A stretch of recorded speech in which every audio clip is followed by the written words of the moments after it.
Brown pants moment.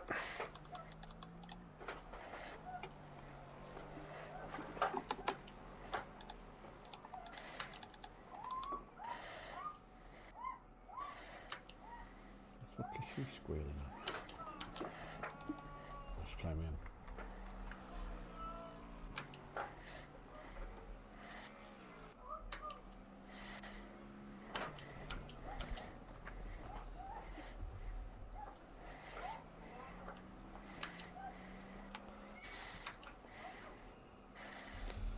Right, go to the toilet. Back in a sec.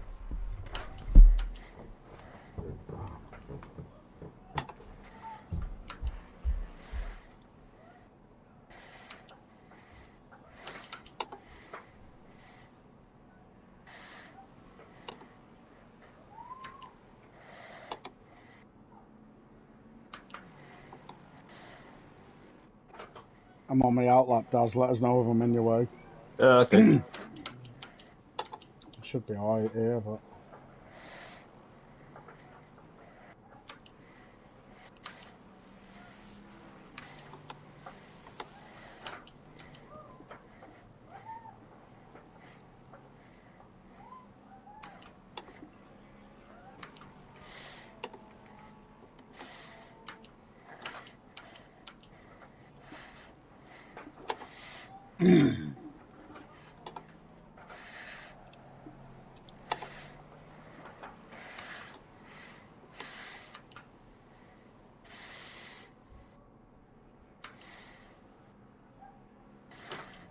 Did you find that little bump, what I was on about? Yeah.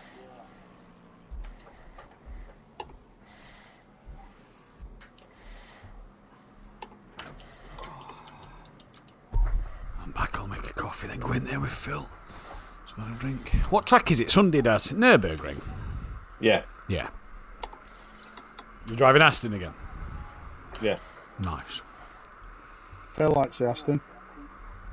No, Bentley, number 66. Oh, is it Bentley? I thought Yeah. you said that. You No. said Aston. I'm sure I said Bentley. No, you said That's why I'm Aston. requesting to change car. No, he said Bentley. Oh, I thought you said fucking Aston. No, he said Bentley. Fucking hearing things, man. Signed up for this fun event, Daz, for the Sunday after that we're doing. Yeah. I've gone Ferrari Challenge because it's Ferrari. Oh, great. You'll never guess what colours I've put it in. Well, let me guess. Thomas. Yeah, the Isle of Sodor. He's put it in. I was like, ah, Phil. Dear.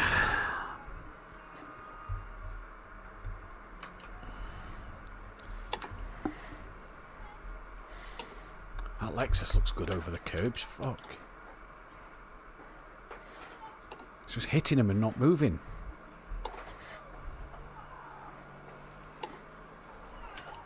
See what you mean, Dan? She is riding them beautifully.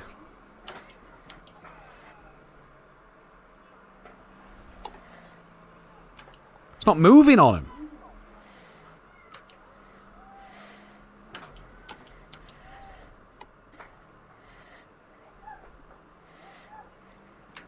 Meanwhile, the Ferrari, you touch a curb, you're fucking going skyward. What a dick. That's why he wasn't talking, he was concentrating. Watch this!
I bet it's still middle sector. Oh no, it's the final sector this time. I'd better go join him. Best of luck to you, sweet tonight. Have a good one. No worries. Cheers, Mark. See you Bye, mate. later.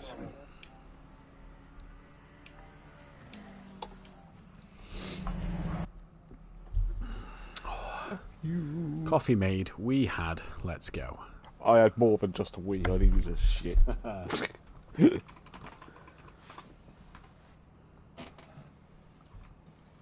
One of them ones where it just comes from nowhere. Yeah. Probably all the meds I'm on that causes them. Yeah. Oh, Gary's in.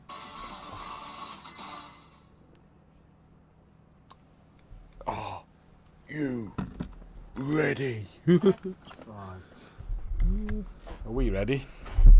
Wait a minute. Let me just make sure my drink is nearby. Here, if I can start having a coughing fit.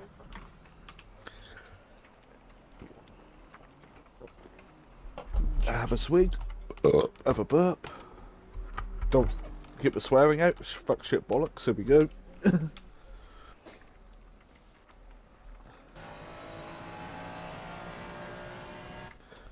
Right. 14. Okay. What a grid. This is it. This is it. So we've only got 14. Yeah, Hey, Skunky but went, we've got Skunky went O'Reilly for a back. few after work drinks because the works do. Yeah. Had a few. Come home, started testing. Couldn't do it. Fair play. Whatever. Christmas do. Sky then declined at last minute. That'd be about right. Because he got another qualifying ban. Yes. Who else That'd has be why, actually? though. Well, fucking it carries over to next week, and if he's not there, it carries over to the week after. To the season well- after. Or in the fun race if he signs up to it. No, not a fundraiser event 'cause it's not an official event. Well, it should count for our stats, so there's a race start.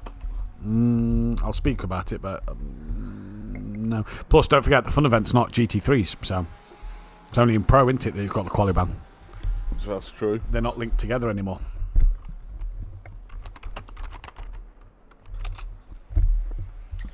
Right, we'll go live with about 5 minutes left. We'll just give it 2 minutes or so longer. Well, yeah, if not, it's just going to be quite... Well, I think we could talk about F1 a little bit, like McLaren Yeah. and being constructors. Maybe with say something about Eddie Jordan with that news Uh, today. thoughts be with Eddie Jordan, Yeah. who has a lot of cancer right now, which is... He's the man responsible for a 7-time world champion career start in F1, isn't he? Lewis Hamilton's. No, he's an eight-time he is. Well done, well said. No, that German guy. Ralph Michael. Schumacher. I know who you mean. No, I know who you mean. he was never anything. But he did give Ralph his debut as well, so he did do both Schumachers. There we go then. He could have sorted Mick out.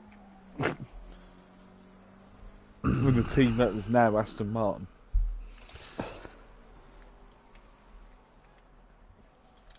Choo-choo, Thomas. Time now. Yeah, 15 seconds. Oh, I love that. What? Someone's done liveries on the PC for different. They've done Kit Kat. Oh, that looks beautiful on the M4. A Snickers livery for the Merc AMG. A gold Twix livery. That looks beautiful on the Porsche. And then a Freddo for the McLaren. That actually looks quality. That's brilliant. I like that.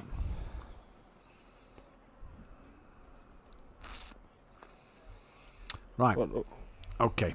Are we ready? Yeah. 5, 4. Good afternoon, ladies and gentlemen, and welcome to SimPlay Motorsport here for the penultimate round of the GT3 Pro Championship. It's been a great season so far. It's a shame the grid has got a little less as the season's gone on. 14 drivers tonight is all we have for you, but I don't think that's going to be a problem because this track is tight, twisty, bumpy, up and down. It is Alton Park, and it is going to bring some fantastic racing. Good evening to Chris, Gary Clarbel, Rob Smith, and a very good evening to my co-commentator Phil. Phil, we're at Alton Park. Obviously, fans of the British GT, the British Superbikes, the British touring cars will know this circuit, will know it very well. It's not the best for GT racing. It's barely the best for touring car racing with how thin and narrow it is. But we're here for the penultimate round of the season, given to us by Mike Matthews. This was his track selection. Penultimate round of the season. Are we excited? Are we looking forward to this one? Even Matt. Yeah. Well, it's going to separate the men from the boys, isn't it? And in Pro-Am, the girls dominated. Didn't they? Another double win for Ellie, which was fantastic to see. Yeah, Alton. Tricky circuit. Jules Gounon strangely really likes this place. Well, Jules Gounon likes it, and Valentino Rossi wants to race it. Yeah, so, you know, it's something about these older circuits, so where you are punished if you run off the road. And you are punished here. Any little mistake, you are really seriously punished around this circuit. And we have got the return of Kieran O'Reilly. Great to have him back. His wheelbase is sorted. Excuse me. He is back for tonight's race and for the Donington Decider, which is what the British GT have called it. And there's only going to be one championship that's going to be decided at Donington, and that'll be the GT4s, because tonight Dan Davis can win his 10th championship, and SimPlay Racing can wrap up their 3rd Constructors Championship as a team. And there's also many milestones to hit tonight. Gary Leach's 400th race start. Porsche need 1 pole for 50. Gary needs a podium for 100. Ford Mustang will make its 100th race appearance as well. And Skunky would have made it, but it's his Christmas works due, his 50th appearance. That'll be at the GT4s of Donington Park. And if Clouden can get 2 podiums tonight, he'll also give the Mercedes-Benz crew their 300th podium. So plenty in store tonight, Phil. Plenty to happen out there. But it's just this circuit, isn't it? It's just this circuit. Mike Matthews has picked this one. What a tricky track it is. It is very tricky. It kind of reminds me of another tricky track. That's about 14 miles a lap. That's narrow, bumpy. Ridiculous at times. Yeah, that'd be the Nordschleife. It would indeed. Chris is saying, but still no rain. Turn on the sprinklers. Yeah, that's the big talking point. Is it's the 2nd week of December. There's still not a drop of rain. Only Donington Park left, and every time I've been to Donington Park, it has lathered it down. So fingers crossed for next week that it'll probably rain all 3, or it probably won't be the only time of year that it doesn't rain when I'm at a Donington Park event. Either way, Dan Davis currently setting that pace with a 32.8. Fraser O'Brien just a 10th behind him. Kieran O'Reilly, Mike Matthews sat in 4th. Jamal Clouden, Michael Harris, Patrick Laged. Great to see him back out on the circuit. 9/10 off the back. And then the others down the order. Overtakers finally put a lap time in. Ford's 100th appearance today, Phil. It's obviously only came into the game last season. At very much the last minute, wasn't it, last season? It's already done 100 race starts. What will the Ford Mustang do around here? Because we haven't seen it in the British GT, in the GT3 category anyway. So it's a bit of an unknown for this car on this circuit. I'm not expecting it to do a lot, but Overtaker's a class driver. He's a class driver, but because of you're not actually straight very long around Alton Park, are you? And when you're on a pad, that's a lot of correction. Yeah. And also, the car's not really been given its dues around here, has it? We haven't seen it around here yet in the British GT. We get to see the Corvette before we get to see the Ford Mustang in GT3 next year, because the Corvette is coming to the British GT Championship in the real world. The 296. We'll get in the 296 as well. I believe Ian Loggie's sticking with the Porsche. Ian Loggie was in a Merc. No, not Ian Loggie.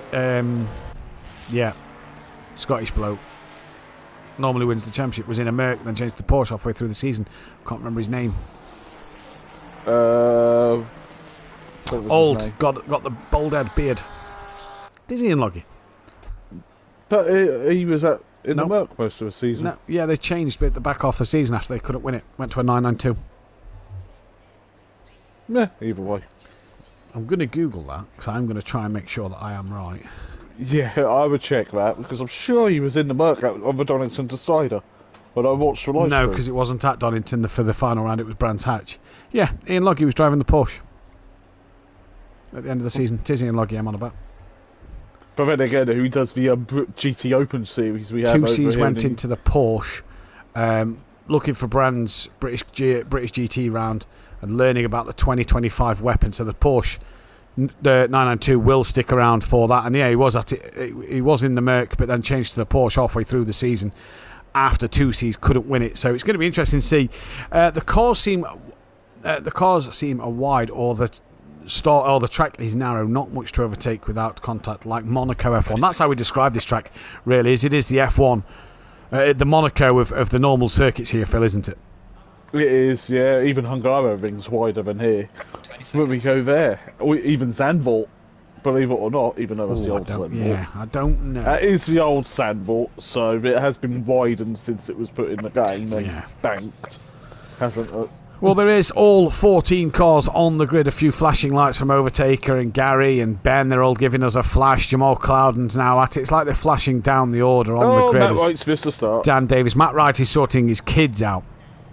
So he's in the lobby. So I don't think Matt Wright has missed the start. I think he's sorting his kids out.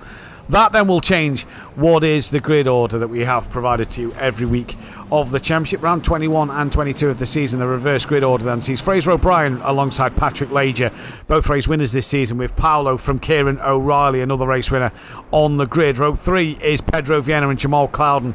Cloudon yet to win a race this season. Darren Yeo and Gary Leach, the Team SPR boys, on the road together before Overtaker and Ben line up alongside each other in 9th and 10th. Matt Wright would have been 11th. He's missed the start. Mike Matthews gets promoted 1 alongside Michael Harris, and Dan Davis will now be at the back on his own. But Phil, what this is going to do tonight is SimPlay Racing can take the championship home with them for a third season in a row, and their B team, if you will, Team SPR, can move up into second place tonight because there is no Red Line Junkies out there on the grid. So huge for the SimPlay Racing stable, 1 and 2 in the Constructors' Championship. That is massive. It is massive, and they may even get GT4 title as well. The SimPlay Racing driver. They may. I'll tell you what though, for this race 1, I think O'Brien might be the favourite because he's got real life experience around here as well. He has as well. I'm unsure because I think, like me and Dan saw last night, the pit stops are going to be key around this circuit. But then again, though, we'll have to find out. We've got a 20-minute race coming up. Shouldn't really need tyres. It's 19 degrees track temp. You won't need tyres in race 1. Race 2, maybe, because they are working hard here. And I believe even the hour races, they have British GT and they change tyres still. They don't double dip tyres because they've got them, so you might as well change them. No one's taking out the tyre stacks in the Hislop chicane. Cloudon. There's a bugger for that on Tuesday night. Every time we did the formation lap, he took out the tyre stacks. We'll be watching him. Poll is up then for your race 1 winner. If you disagree with who is on there, make sure you then try and or let us know who you want to go for and who you think will be the person to get it, as we can see them the whole chat at the moment. Don't forget, if you are new here and you like what we do, please hit that bell to be notified, hit the like button and subscribe to the channel if you are new. We are 1 away from 825 and we're getting closer now to that 1,000 mark, and it really is thanks to you guys. And we're hoping to put on an end of season event on the 22nd of December, which is a Sunday evening. Hoping to put it on. It will be open to the public this weekend. Jamie Brazier, what happened with your teammate at the final corner is also crucial. And that's the last time we'll hear of Jamie Brazier this evening, because Dan said it last night, so you're already too late, and it took Dan about an hour and a half. So as long as Team SimPlay, or because I think they're the only 2 teams, I think that's, or the XIR GT boys, don't hit each other at the final corner, we're going to be okay. But for round 21 this season, we are green and go at the start of this race, and it's a Fraser O'Brien who gets a decent start, pulling away from Patrick Leger. Paolo gets a good jump over that of Kieran O'Reilly. Pedro Vienna's having a look up the inside, but has he been tapped by Gary Leach? I think he may have been, and that round he goes, misses everybody, and they all get through. But it's O'Reilly now looking on the back of Vienna as they come in towards Cascades for the first time. On the back of Paolo. Vienna still can't get it going at the moment. That might help Matt Wright out if he's to get into this race. But Dan and Mike Matthews then already dropping down the order is Gary Leach and Overtaker making his way through. Taker's got a bit of damage on the front of his car though, so not sure what's happened there. But through the left-hand kink, look at that. Gary's also got a tap up the rear. So was it Gary who maybe got a bit of a tap from Overtaker somewhere? Gary chopping the nose off, goes quite well at British circuits, does enjoy the Masters. Dan Davis, and Ben gets overtaken, or is trying to overtake that of Jamal Cloud and can't do so at the minute. Mike gets that chicane horribly wrong. And it's going to be a long race for Pedro Vieira, but Fraser O'Brien out front from Patrick Ledger, from Paolo, from O'Reilly. Darren Yo P5, he's ahead of Overtaker with Jamal Clouden, Ben, Gary Leach, Michael Harris. Michael Harris ahead of Gary Leach, then Dan Davis, then Mike Matthews, then Pedro Vieira. Matt Wright probably not going to take the start of this race, but already, Phil, overtaking proving to be difficult, as we can see O'Reilly on the back of Paolo. Yeah, it's becoming a bit of a train, and this is where you probably try to do the undercut to get in front of them. As they head towards Lodge. Yeah, towards Lodge Corner for the first time in this race. O'Reilly on the back then of that of Paolo, and through they come. Not a bad first lap at the moment. Only the one spinner in Vienna, but we believe that was contact from that of Gary Leach in this race then. As they come down towards Cascades once more in this opener. Overtaker's on the back of Darren Yo. Jamal Clouden's trying to get close to him. Ben has been overtaken by Michael Harris. Dan has also got past Gary Leach, and Dan now having a look on that of Ben, going side by side almost, and Dan has to tuck back in behind him as they come through Lakeside. The left-hand kink, and Ben doing exactly what he needs to do there, just block that middle of the road, and you cannot get through. No. As Daz defends a little bit going into the Britain chicane. Out of Shell Oil's hairpin. Oh, there goes the corner markers there as well. They went into the sky. And the problem is, Phil, as well around here, is there's not a lot of straight for drivers to massively gain time over their competitors, is there? It's a very short straight through here. It is a very short straight. Oh, Ledger was wide behind O'Brien. As I've just got a cough. 1 sec.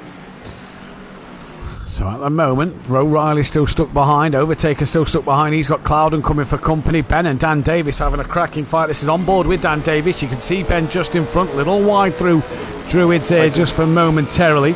But Ben again blocking that inside line. Taker and Daz then off at the final corner. There is Overtaker, who is about to rejoin the circuit. He's going to have to rejoin now, but he's going to lose massive momentum over that of Ben. Ben's going to go side by side with Taker. Dan fancies this to maybe make it 3 wide, or also go up the inside of Overtaker. Through Old Hall they come. Dan bounce over the curb. Oh, and Dan and Taker spin, and Dan's hit Mike. It's like Matt Neal and Gordon Shedden at Alton Park, except at turn 1. But Dan turns round Overtaker, and Darren Yo gets back past them both. Yeah, it's happened already. But we're not, neither in Hondas. No, neither in Hondas. One in a Lexus, one in a Ford Mustang. And we just wonder what happened to see Daz and Overtaker off at that final corner. They was both off there, so not sure what happened. Overtaker was following Daz, so that'll be interesting to see. But Mike Matthews up to 9th. He's now got damage. We go back to O'Reilly, who's still hunting on the back of Paolo here. That promotes Jamal Clouden to 5th, with Harris up into 6th place. Ben is now free in 7th, with Gary Leach close to the back of him in 8th. Then it's Mike, Darren Yo, Dan Davis, Overtaker from Pedro's on the back of Overtaker. Overtaker with some damage. But what we haven't mentioned, Phil, is Fraser O'Brien out front on his own. Absolutely fantastic. Yeah, and the pit window's about open in 30 seconds, so it'd be interesting to see who comes in first. As O'Reilly's dropped off a little bit off the back of Paolo, so maybe the dirty air was starting to hurt his aero. Yeah, possibly the dirty air started to hurt his aero. Benny, good morning and good luck, everybody's favourite commentary and races. Hope it's a great night of racing. Thank you very much, Benny. It's great to see that Benny signed up for the fun event coming a week on Sunday. That'll obviously be released to the general public, not just the patrons, at the weekend. He's the only brave soul in a car with traction control, if it's raining. Yeah, at the moment, we'll see as Jamal Clouden then comes through. Matt Wright will not take to the start of this race. He will not be able to do in fact, he'll just be able to do 3/4. But nobody I noticed here came to the pit lane, or did they? Overtaker did, yes. So Overtaker is in for that undercut. Let's see if he repairs the damage and keeps returns to this race. As through they come. Michael Harris going great guns, by the way. He's on the back of Jamal Clouden here at the moment. Just under a second he's got to Jamal, and he's starting to approach on the back of him. Yeah, he's got to fix. Overtaker did not repair damage. Yeah, he's got to try and claw some points Mm. off Dan to just keep the title alive. But this few cars, I don't think it's going to be enough. No, I don't think it's going to be enough. The tyre wall you see there on the outside of Hislops as they come through Knickerbrook. As Rob Smith saying, Donington currently showing dry Tuesday, 50-50 rain for Wednesday, 67% for Thursday. So that's fantastic. God, I better not have just heard it's going to rain. We don't know if it's raining yet. We're not sure on the weather yet. It's not locked in. Dan Davis gaining on the back of Darren Yeo. And Dan maybe trying to have a look up towards Druids. Darren Yeo blocking the middle of the road, entitled to do so. And Daz fighting for his position.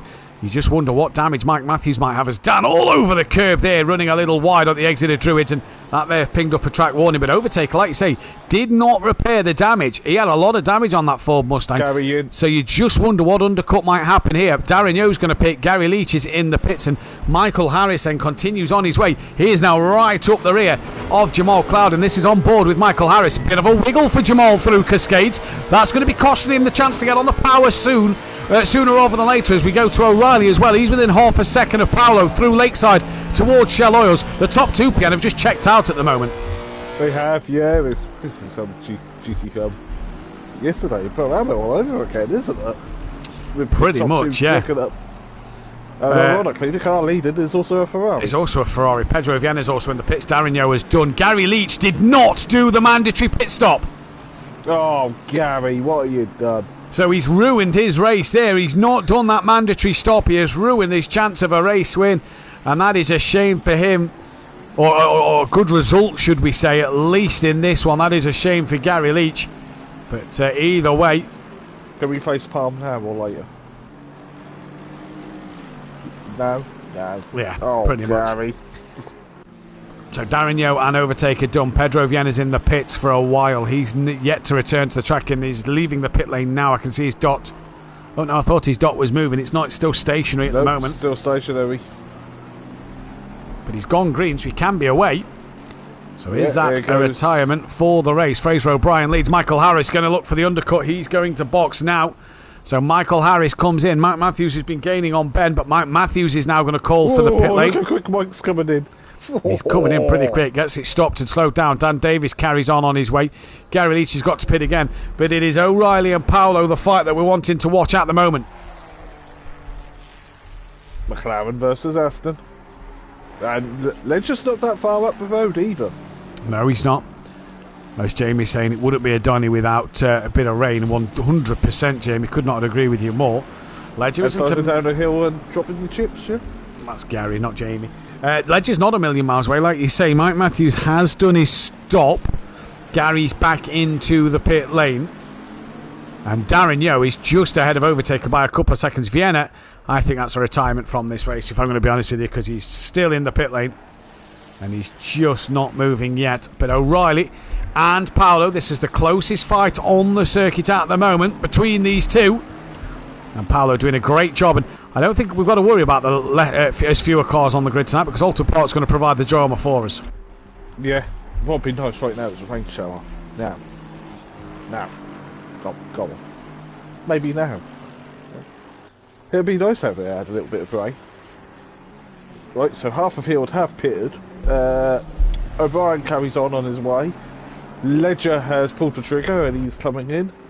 Yeah, the second two don't know. Paolo and O'Reilly stay out on the circuit, Clouden whereas comes in. Clouden comes in the background as PNC's there. The 140 of Ben and Dan Davis, what do? They both carry on their way. They've still got time left. Overtakers within a second and a half of Darren Yeo. And O'Reilly then on the back of Paolo still. As Matt in the chat. Sorry, Phil. Come on, Fraser and Matt Wright, the ultimate crew chiefs for the Pro-Am race last night. Matt Wright hasn't taken to the start of this race, something to do with his kids. And that's why he's not taken the start of this race. Clouden's done. He's got to get jumped by Harris. He is going to get jumped by Harris. The side by side coming in towards Cascades. They go. Clouden on the outside. He's going to try and get that run, and he does. Later on the brakes, Harris wasn't able to get the move done on Jamal Clouden there, and Jamal hangs it around the outside of Cascades. Very well done from him, and it's his birthday tomorrow, and he manages to stay in front for the time being. We don't have an awful birthday song we could play a little clip on the stream. No, Drivers' sadly we don't. birthdays. Sadly, we do not. To the back end of the circuit, then up Clay Hill. Fraser O'Brien down towards Dealey. Kieran O'Reilly, just noting, has got past Paolo, so don't know where, but O'Reilly is in front of Paolo. Go back to Jamal Clouden and Michael Harris. They're still together. There's Overtaker still within 1.5. No, he's not. Overtaker's in the wall at the Shallows hairpin. That is huge damage for him. That'd be a meatball. That's a meatball flag. Oh, massively, yeah. You can tell he's struggling to turn the car. Gary Leach is going to come through. Paolo drops into the pit lane. Yep.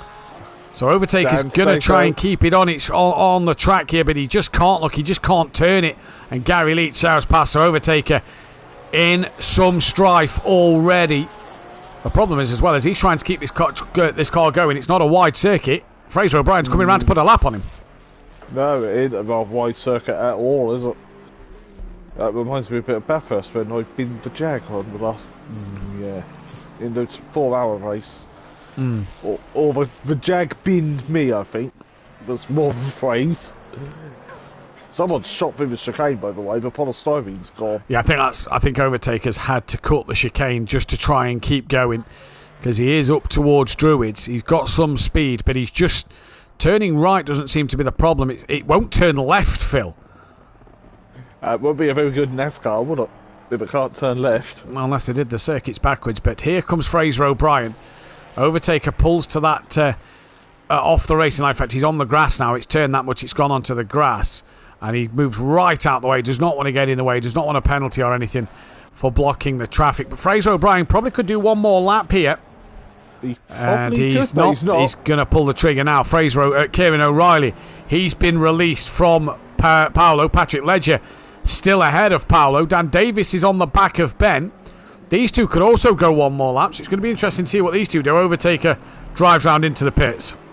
Yeah, at least he drove it round, because the wait time would probably been even longer if you returned the pits on the button. You'd have got the extra 2 minutes. Dan in, O'Reilly in, Fraser O'Brien in. This man leads the race, but Paolo is now under pressure from Jamal Clouden and Michael Harris. Where is Kieran O'Reilly? He's gone green. Is he off the limiter? Not yet, he's not. He is now. He's got in front of not only that of... oh no, he's not going to head of Patrick Ledger. He's jumped Paolo. Fraser. In fact, he's jumped Fraser O'Brien. So Fraser O'Brien has had an almightily long stop there. And I don't know if he has. I don't think he's had 30 seconds because he was only 9 seconds behind, but he's possibly added fuel. O'Reilly understeered wide through Cascades. Fraser O'Brien comes through, and now all of a sudden we've got 5 for the net lead of this race. Or have we? Because Patrick Ledger is now the net lead of this race. Yeah, Ledger's up the road by 6 seconds. As he's now entered Britain's. If I go a helicopter cam, I might be able to see him. No, okay, maybe not. I think the camera will be able to see them Ferrari 1-2. As Ledger drops it down the hill. Yeah, you can just see at the top of your screen Fraser O'Brien just appeared. And then there's 2, 3, 4, 5, 6 all coming for this position at the moment. Anything happens here, and I tell you what, Mike Matthews, Paolo's off at the Hislop chicane. Not sure what happened, but he just panned back and he's off at Hislop's. Mike Matthews enters Hislop's now, and as Paolo's about to rejoin Mike Matthews, plenty of room, through he goes. And Paolo now is just ahead of Dan Davis, and how Michael Harris will be wanting Dan Davis to stay behind Paolo. Oh, O'Reilly's in the wall, big! Oh, he's clipped Clouden! Oh, massive. Clouden's in a huge spin, and round he goes like a Kylie Minogue record. That's one for Kelly Davis. And all of a sudden now, Mike Matthews could be... Oh, Jamal nearly dropped it into the side of Mike. And Mike Matthews is now, all of a sudden, net podium. Dan Davis, did he get past O'Reilly? Yes, he did. Yes, he has. But he hasn't passed anybody else. But Mike Matthews at the moment as Ben's out the pits. Ben's P2. What a stop from Ben! No, he's P3, sorry. He's P3. No, he's P4 because here's Michael Harris. So Ben is P4, but Ben, who was just up the road from Dan Davis, goes one extra lap and comes out the pits well in front of Dan Davis. And all of a sudden now, Mike Matthews is not a net podium. Michael Harris is on the podium.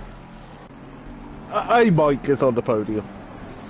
That's how it is. And yeah, that works. But what did O'Brien do to lose the lead in the pits?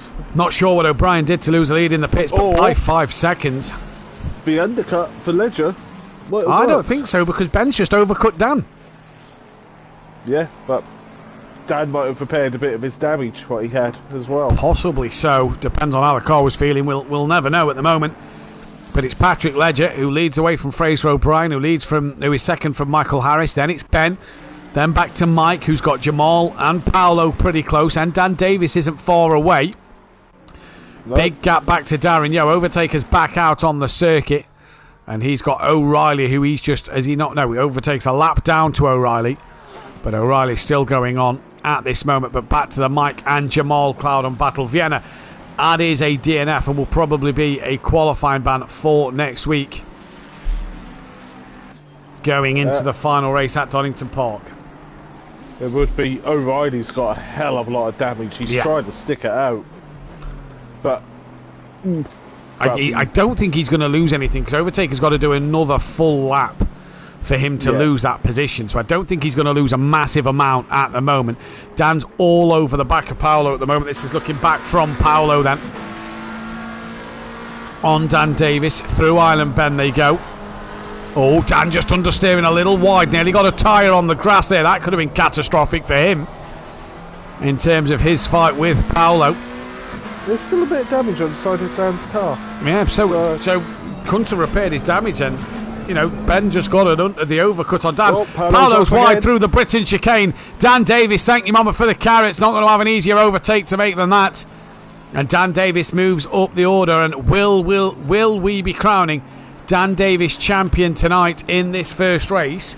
Well, I can tell you that the answer is no. Not if it stays like this. Harris has a slim hope, but it's a battle of Lexus. Well, they'll put it this way. If Dan then didn't score another point and Harris took maximum points, they'd be tied. So yeah, it's still doable. So it is still doable, but it's pretty much in the hands of Dan. Yeah. Well, the lead that was just under 4 seconds, so I don't think there's enough time for O'Brien to catch and pass Ledger. It's probably about 3 laps where they are, because they're now going through Ireland, heading towards Sherwood. Yeah, believe so. But Jamal at the minute has just dropped off the back of Mike a little bit. Jamal will be fighting against Dan here. I don't know what happened there, but that just looked chaotic. Well, I don't know what happened to O'Reilly, but he went off, and then Jamal got spun around. Was spinning more than a washing machine on maximum spin cycle. It was a strange incident. It was. Do you know what I'm looking forward to soon? Some Christmas pudding. Oh, though I could eat it all year. With custard. Yes. Oh, we're already talking about food. Yeah. Well, it is Christmas coming up. Ben's so... being caught by Mike Matthews. Sorry, Phil. Ben's being caught by Mike Matthews here. Just slightly, and Mike's bringing Cloudon. Cloudon's kind of bringing Dan. But again, this track is very hard to overtake. Yeah, Chris is, I think Chris is trying to claim a bit of credit, because Ben has finally listened to me. I've told him to sit in the middle and make the Aston as wide as possible. So Chris here just trying to, you know, give Ben a nudge and be like, yeah, if you get a podium or a win tonight, just, you know, credit me on the podium sort of thing. Mush. Good lad. Hang on a few Christmas presents. You'll thank me on the podium for giving you advice, eh? See what you've done there, Chris. I like that. Yeah. Bribery and corruption get you everywhere in the real world. Either way, Cloudon back within half a second now. Patrick Ledger 3.9 ahead of Fraser O'Brien. It's a shame Patrick didn't do a few races earlier this in the mid part of the season, because we've missed him. He's been a good driver. He's currently 17th in the championship. This win could put him above Paolo, and probably will put him above Sky Schundelmeyer, with Sky pulling out of tonight's race. So this has been a great start to his night at the moment. Whoa, Cloudon! Whoa, on the grass. Yeah, on the grass. Rhea stepped out. And a poor run through the Britain chicane. Here comes Dan Davis. Keep our eyes on the track map. Fall out of the leader who's coming up Clay Hill. But Dan Davis now chucks back to the inside. Oh, Cloud had to be careful there. He did just make 2 late movements on Dan Davis here. It was only small, but he's just got to be careful. If they're any bigger, you know, that's going to catch somebody out, and that could be ticket worthy. Ben's also coming under pressure from that, and Mike Matthews is Jamal Clouden up Clay Hill. Dan Davis on the back of him. Dan's not going to want to lose any more time. Patrick Ledger to the line, though. Crosses the line now, wins the race. Thank you, Phil. Fraser O'Brien, second place with the fastest lap to his name. Michael Harris to the line. Great P3 for him. That is a lovely result.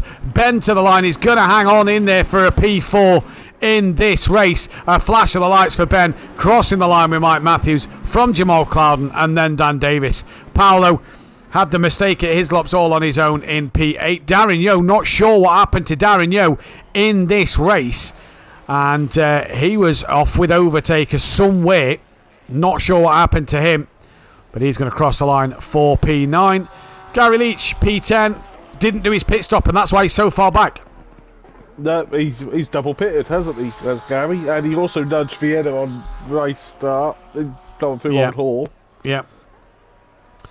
So not the start to this race for Gary Leach at all. That definitely looked like that was all on Gary, and he'll probably admit it in that party as well. As Gary crosses the line. Oh no! Pedro's put a video in the Discord general chat, Phil. And I don't know if you want to take a look at that, as O'Reilly's now coming around. In fact, Overtaker's coming to the line. That isn't just on Gary Leach. No, let me have a look. And we'll talk about it when we're off air during the break. Ooh! I just saw that because I have a... You know, I have the SimPlay Discord to give me all notifications still, for some reason. And O'Reilly crosses the line for P11. So while me and Phil get to discuss this juicy information in the comms box during the break, you get to enjoy a nice toilet break and grab yourself a refreshment, and we'll be back in a few moments' time.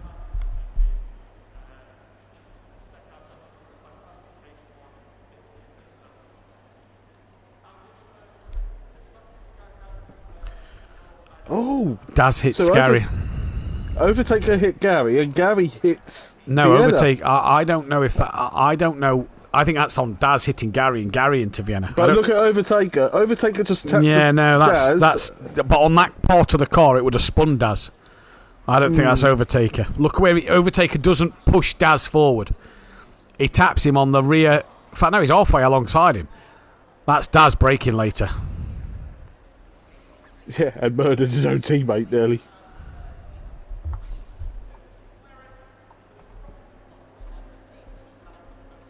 Oh, O'Brien's...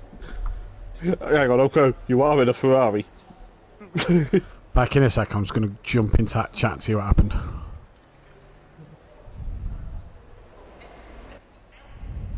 Well, Ben's the only one who gained on me a little, really. Yeah. Well, I think I've got the pace of Ben. It's others around. Imagine doing a Matt Neal and a Gordon Shedden just not at the last corner. And I'm not just talking about Mike and Dan, I'm talking about Daz and Gary. I didn't Gary.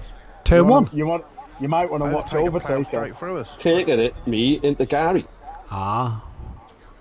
And then Taker took me out, and then Taker took And everybody then else a few out. laps later, yeah, Taker took fucking Dan Dan out, out. Yeah, I saw that one. I didn't see the Ewan taker. What happened? Last corner, we were side by side, and he just fucking twatted me off into the gravel, and he went off spinning as well. We caught the end because we was watching the fight behind, and then as we went through turn one, we saw all them dramas. Mate, he just expects everybody to get out the way, and I won't fucking move in. Simple as that. So Dan 7th, Mike 5th. He had a run on me, right? We were side by side, and he outbraked himself, hit me off, and he spun off into the wall. Also, what melon pits twice? The one that don't put fucking fuel in. Fucking what a helmet. Nom nom. Here he is. What? What do you want? Hitting your teammate. Remind you of anyone? Yeah, mate. I just seen it and I thought, oh, Dan's got no control. I hope I can get through this. No. Days of Thunder. He clipped me, but... I said it was like Matt Neal and Gordon Shedden. That moment is there. Hey, watch my stream. It's not, and it's a light tap that he hits me, but it gives me 12 seconds of damage. Daniel, congratulations.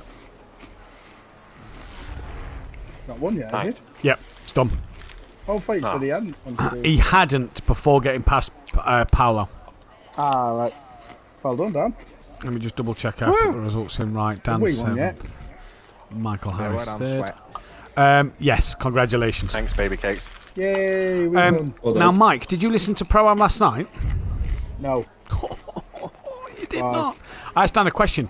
He's now won 3 Constructors' Championships with you, which is equal of the late, great Dominic Biggs. And I said, and I asked him the question, who do you prefer racing him with? Who do you prefer winning him with? Like, who's the better teammate?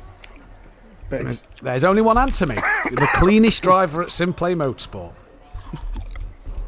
Am I right, Gary? Nash don't race with us anymore. He does. Look at Pro Am. Top. Yeah. Cheers, Dan. Yeah, well done on the Constructors, boys. And Daz, Gary, you're second as well by 30 points. Ooh. Happy days. Right, we're back in a minute, boys. Go for Okay. a piss. So let's have a look at his video.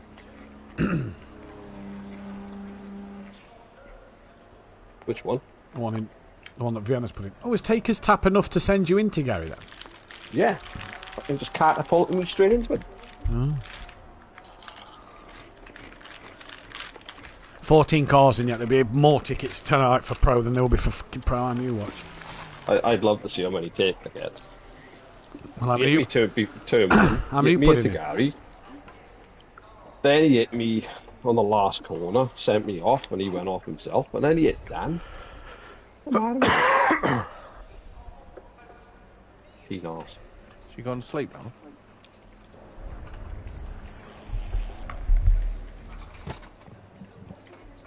Debbie? She gone to sleep? 25 seconds worth of damage, Matt. Did you repair it? No. Right. Do you know my fastest lap? Go on. 33.2. How come Ben got such a jump on you, by the way? Oh, the fucking car. I couldn't see the pit box because loads of people had retired. I couldn't see what Right. the fuck it was. And I ended up just missing the box by a mile, and then it dropped, it came up, it just wouldn't fucking do Right, anything. okay. So that's how we jump people by so much. But oh well. Yeah.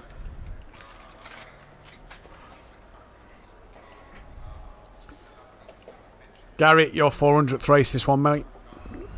Lovely. Remember to add a litre of fucking fuel. Yeah, we'll do. Good lad. Apart from that, you alright? Yeah, not too bad. Good. Fucking flu, so. Go on. Got over me flu. Oh, that's alright, isn't it?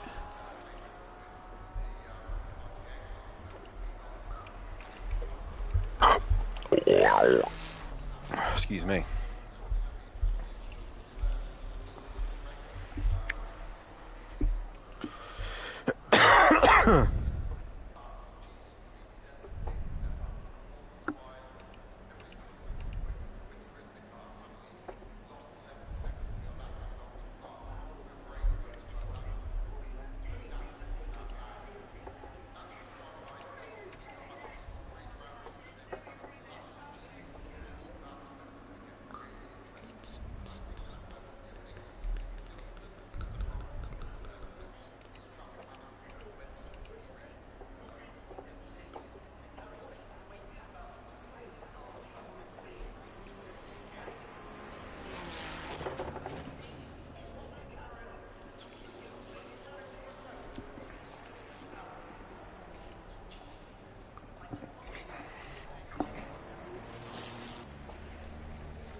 Excuse me. Oh, fuck, I feel stiff as shit.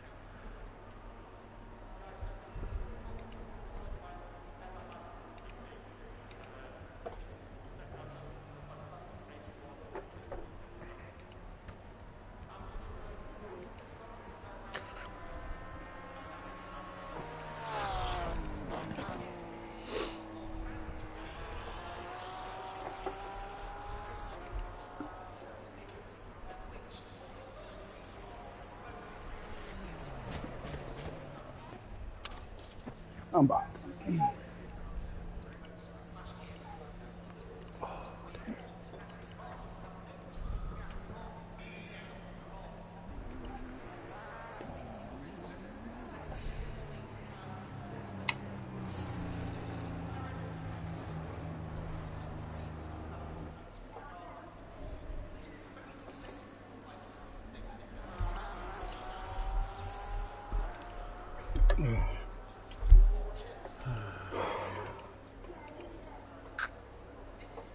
I feel a bit funny.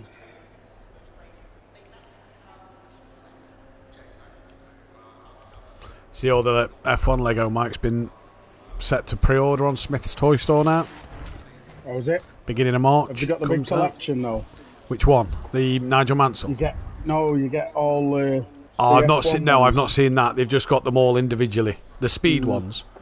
Mm. No, they've got them all individually I at think the $22.99, I think. Yeah, that sounds about right. I think the big ones, US only. They're all on Smith's Toy Store though for pre-order, even like the Nigel Mansell and everything else. Beginning of March, it all looks like they're all coming.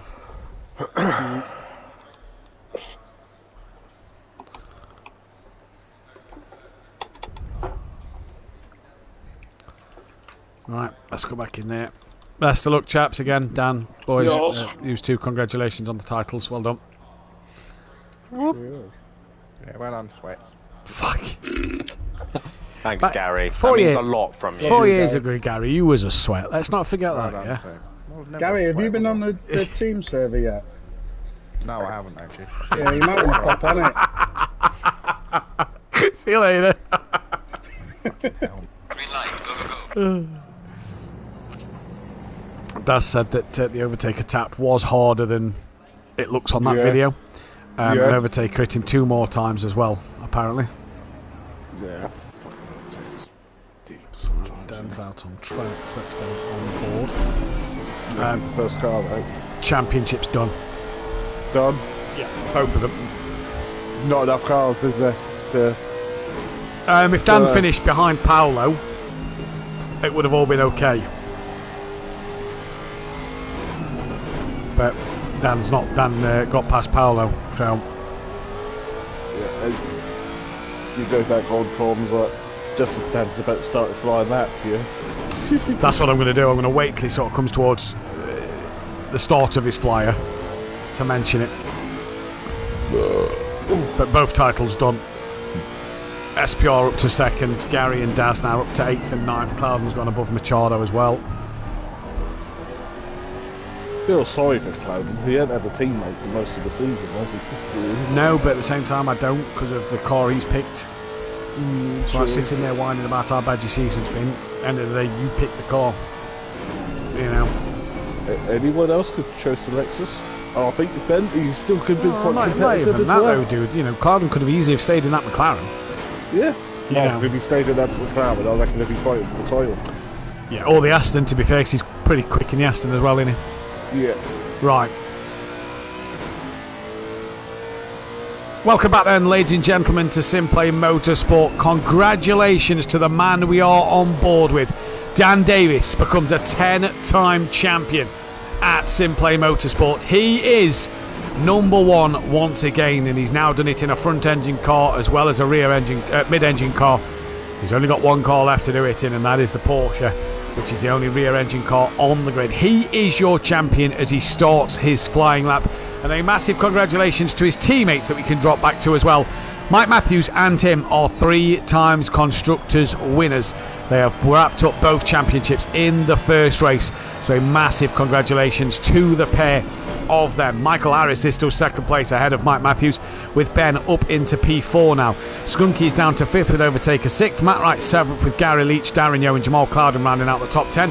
Machado 11th from Vienna in 12th. Kieran O'Reilly P13 with McGowan 14th. Paolo P15 from Fraser O'Brien in 16th. Patrick Leggett, Sky Schundelmeyer, Blackmore, Rasmussen, Eckhart Mulder, Wittrup, Diz, Venting, Daniel, Cosme Beasley, Alex and Starlord Bardclaw. The Constructors' Championship then does look like this, like we said. SimPlay Racing are the champions, but Team SPR have got above Redline Junkies. BSP not far behind Redline Junkies as well. The Naval Racing Team P5, Team FBR trying to catch them, as are the Fat Bloke Bandits, the Xbox Industries Racing, PSP Sports, Dan Seb Racing and the Greasy Bandits Racing, as Dan's about to come out the final corner and complete his first flying lap. What's the lap time going to be as he comes across the line? It is a 33.2, and Phil, I think there's a little more in the tank. Yeah, I think there's a little bit more in the tank as well. As Gary goes to P2, everyone else was invalid at that point. I can't trust the invalid thing on the first lap, although Darren wasn't. He's just gone a little bit quicker. Mike Matthews Klein, he goes a little bit quicker. What about the Ford Mustang? He goes invalid. Fraser O'Brien went within 3/10. We're going to drop to the 74. Pedro Vienna's still in the pits. Matt Wright is out there. Not sure why Vienna is in the pit lane. Here comes O'Reilly. Good to have O'Reilly back, though. Great. He's got another wheelbase of Fanatec. Brilliant indeed, as Paolo to the line, and he goes up into 5th. Gary, Peaceful Stepdad, good evening to you. Chris, a round of applause. GG Dan says Gary Clarble, and Champion says Chris in the chat with the trophy emojis in there. Then as Dan flicks it over the curb through the Hislop chicane, he'll be the next man to finish a lap. Jamal Clouden on a qualifying ban. Not sure why Pedro Vienna is sat in the pit still. Yeah. I keep wondering. I wonder if in this game, I wonder if they were there when I was they actually scanned Snetterton, or you at Donington for breach duties and stuff like that. Man, I never actually thought of that. Stan Davis comes into Old Hall Corner, down through DLEP he comes, just runs over the curb a little bit. Looks a pretty tidy lap from Dan Davis here. Comes towards the line, improves by a 10th. Next car to the line will be the 140 off Ben. Yet to get a lap time on the board. Comes to the line now, puts one in. Patrick Ledger, he moves up to P8. Next car to the line will be that of Darren Yeo, who's currently 1.7 off the pole. Needs a bit of a better lap time here to maybe make sure he can up his standing on the grid. Doesn't improve at all. Mike Matthews comes towards the line. He goes up into P3. What about Overtaker getting a lap time on the board? He does. He goes P6. We missed it because as he set the lap time, we pressed on Pedro Vienna. But 8/10 off the pole. That is not the best from the Ford Mustang at the moment. I don't think this is going to be a Mustang circuit, is it? No, I agree. Yeah. Sorry. You're fine. I think we are. I think you're right, Phil. That we said it in practice, didn't we? We don't know much about the Mustang around this track to know how good it is or isn't. It just, it seems too big for the Mustang. The Mustang seems too big for this track. A bit like Formula 1 cars are too big for Monaco, but they're starting to contract an extension to, 2031 at Monaco? Having the Monaco Grand Prix still, something like that? I'm not 100% sure, Chris, to answer your question. And again, Phil, I'm not 100% sure on your question as well. What did Chris say? Let me have a look. I don't know if they are the same either. I don't use a wheel and pedals, so I'm a power I think it's the base that is Xbox or PlayStation compatible. Not 100% sure. Did some sneaky homework, boys, and looks like Nürburgring may be nice and sunny, 4 degrees. Hopefully it stays that way. So there we go. Benny's already been doing the digging. We may not go off of the live weather though, as Ben comes towards the line once more, and then the 998 of Patrick Ledger towards the line. And does he improve? No, he does not. We get then to see that of Darren Yeo, who's 1.3 off of the pole at the moment. Can he find any more improvement?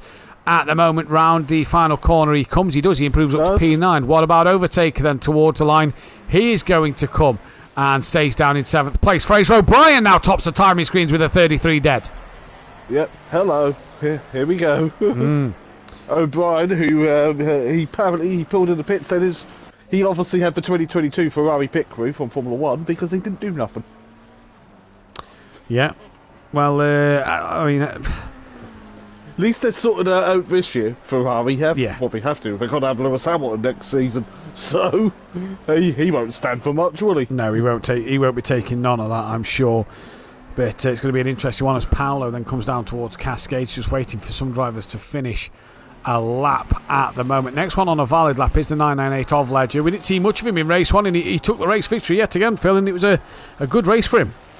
It was a very good race for him. Another Ferrari race win. You can see one of our Constructors' Champions this season. Yeah, the Manufacturers' Ferrari. Championship, yeah.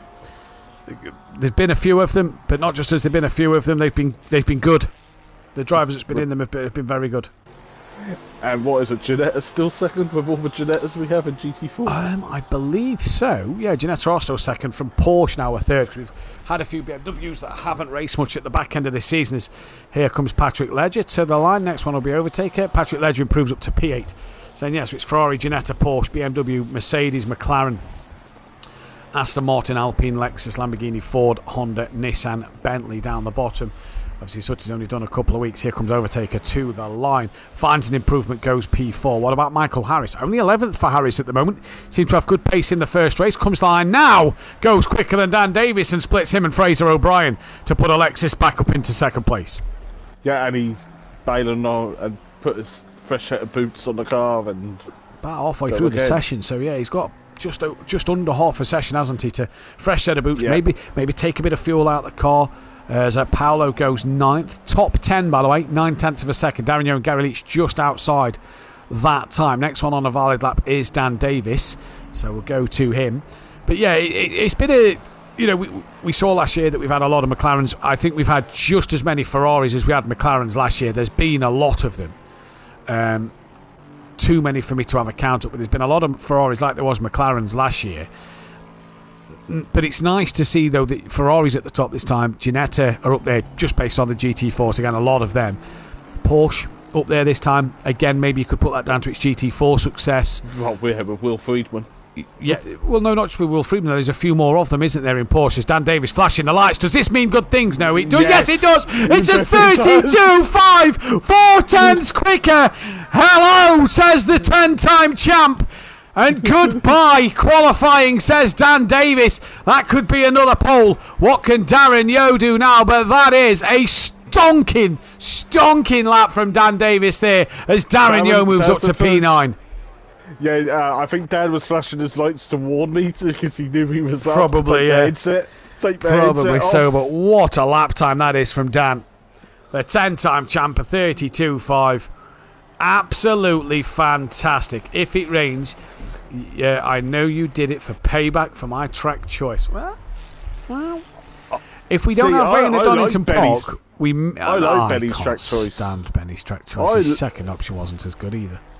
I love Bathurst. I don't know why, because I might be biased, but if it doesn't rain at Donny, I'm thinking that we sort of make it a mixed race for tyres and stuff like that, with it being an hours long race. But we'll see. We'll see what happens.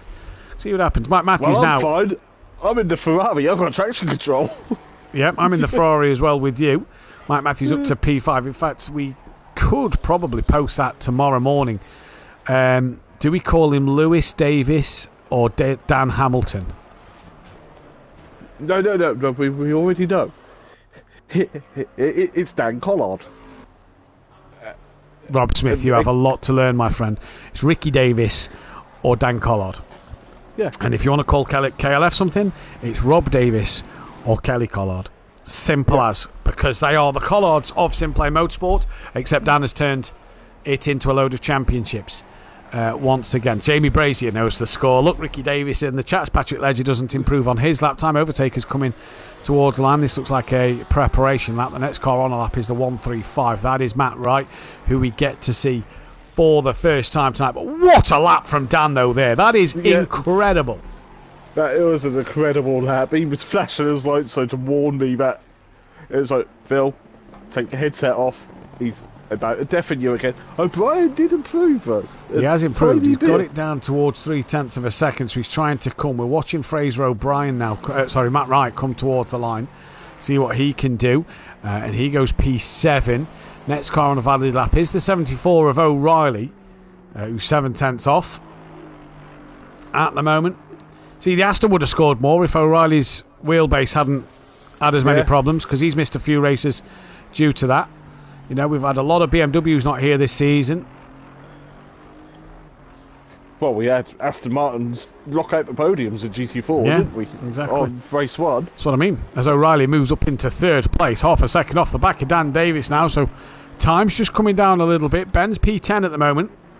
Was that Sam's first win at SimPlay? No, I think he's had a GT4 win. Oh, I don't know, actually. I'll have a look. I think... I'll do some investigating. You mentioned qualifying. I'm going to do some investigating. Well, who am I watching? Dan's on an invalidated lap. I'm looking at my mini-map. The next person on the valid lap to come round is the Ferrari of O'Brien.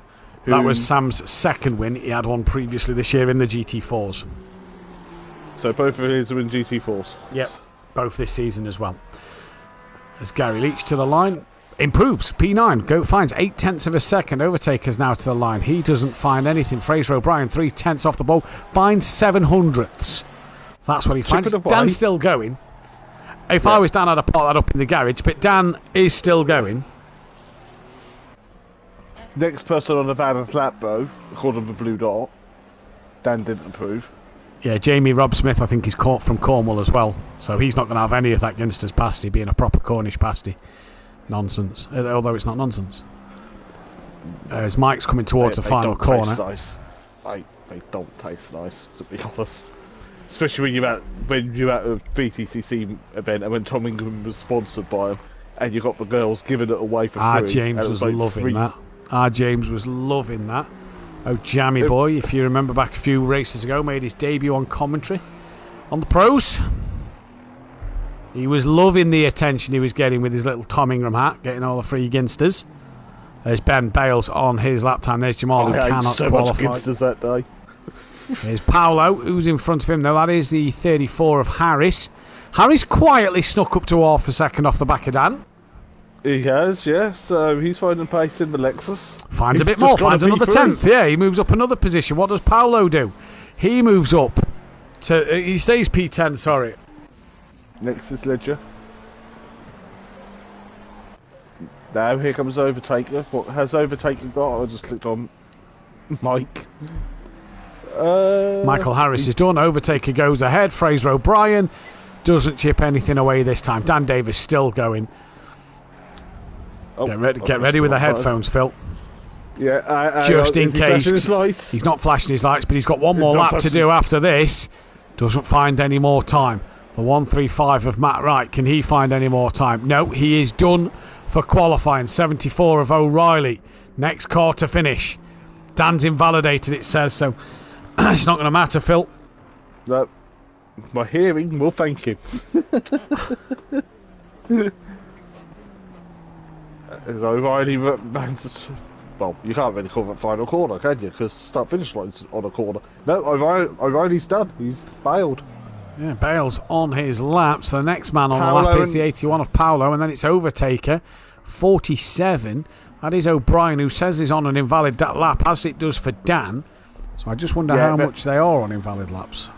O'Brien's just pulled over. I'm going to go find my programs. I find the old programs on Snap from about 11, 12 years ago. 12 to 13 years ago, he said.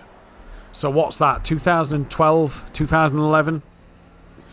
They're the years you want. I've definitely got 2012. They're the years you want. 2012, 2011. As Paolo improves to P5. But it's Dan Davis, your 10-time champion, who takes pole position. What a pole. Yeah, great lap. Stonking lap, that from Dan Davis. Real good lap. A track where we didn't think would favour the Lexus. No, he's been saying all week that the car has felt great here. Absolutely great. So...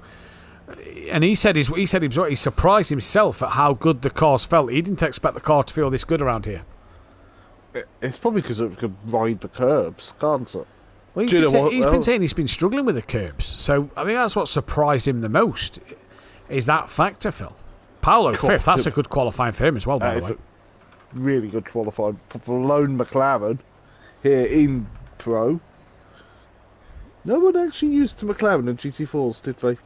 Rushton did one race, but couldn't make the rest of the season, so had to pull out. But Rushton used the McLaren. I want to see someone use the old 650S, I really do, on this game. And no, it won't be me. I like the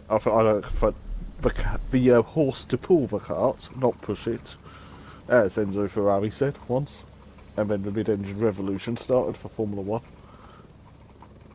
And the rest was history. That's got to be like Dan's millionth pole. Well, this season, as I forgot to enter pole, that is his 9th pole in 11 weeks. 1, 2, 3. 9th pole out of 12 qualifyings, because don't forget we have 13, because week 1 is 2 qualifyings. And overall, that is Dan's 66th pole position. That is his 9th of the season. He's 88 wins, so he's only 12 wins away from the next milestone of 100 wins. The first driver to reach 100 wins. You know the guy who's in second place for race wins, who is 33 behind him? Fury. Will we see Fury back next In terms season? of pole positions as well, by the way, 34 poles behind Dan. Andy. I don't think we'll ever see Andy back. No. And then But we might see Fury 49 back. 49 podiums behind Dan is myself. So, just goes to show how well Dan's done. Now, don't get me wrong. If you compare that in terms of the race starts and look at a percentage of it, Dan has done a significant amount more races than myself. Say significant, only 70-odd, 80-odd races. So that's going to give him the chance to do them. But over Fury, he's done 10 races less than Fury and already has them stats. Phenomenal achievement. Yeah, but he'll be pulling away from Fury. Fury plays on PC, as what's Jamie saying? Jamie's saying that he's fat and needs to go on a diet, I reckon. Yeah, reading that, Jamie, no. You might need to calm down reading on things like that. I couldn't think of anything worse. Right, if you like what you see here, don't forget to hit that bell to be notified. The thumbs up button is there for you to press if you like what you see here, and subscribe to the channel. Trying to get us close to 1,000 subscribers with 1 week left to go as possible. If you want to check out our amazing sponsors, please head over to our description where you can find Design Manchester, producers of vinyl graphics, laser engraved gifts, mugs, printed clothing and much more, including SimPlay Motorsport merchandise. Their Facebook link is in the description. If you want to check out our other amazing sponsor, Audio Sport, manufacturers of VW Transporter, T4 audio solutions and styling products, head over to www.audiosport.co.uk. If you want to join our fantastic growing community, check out our Facebook page, our Instagram page, our TikTok page. Join the Discord, follow us on SimGrid as well, because that is where the sign-ups will be for next season. Phil, season is coming to an end. It's a sad time at the most wonderful time of the year. We're back obviously in the new year with a brand new season. It's going to be a fantastic chapter, whatever it's going to be. But this one has been a phenomenal season, hasn't it? It has. It's just, we said it earlier, it's just a shame the grid's just dropped. And it's been dropping for Pro for what, last few races? Has it? The Pro-Am and GT4s have been packed all season. Solid grids. Yeah, solid grids. You want to behave, Jamie Brazier. Jamie, when you get the PS5? Yeah, when are you getting a PS5? Come on. Yeah. You'll probably be Pro-Am now. Season 1 Pro-Am champ, Jamie Brazier, be back in the Pro-Am. Yeah. Either way, they're coming up towards the start line, Phil. Coming through Deer Leap.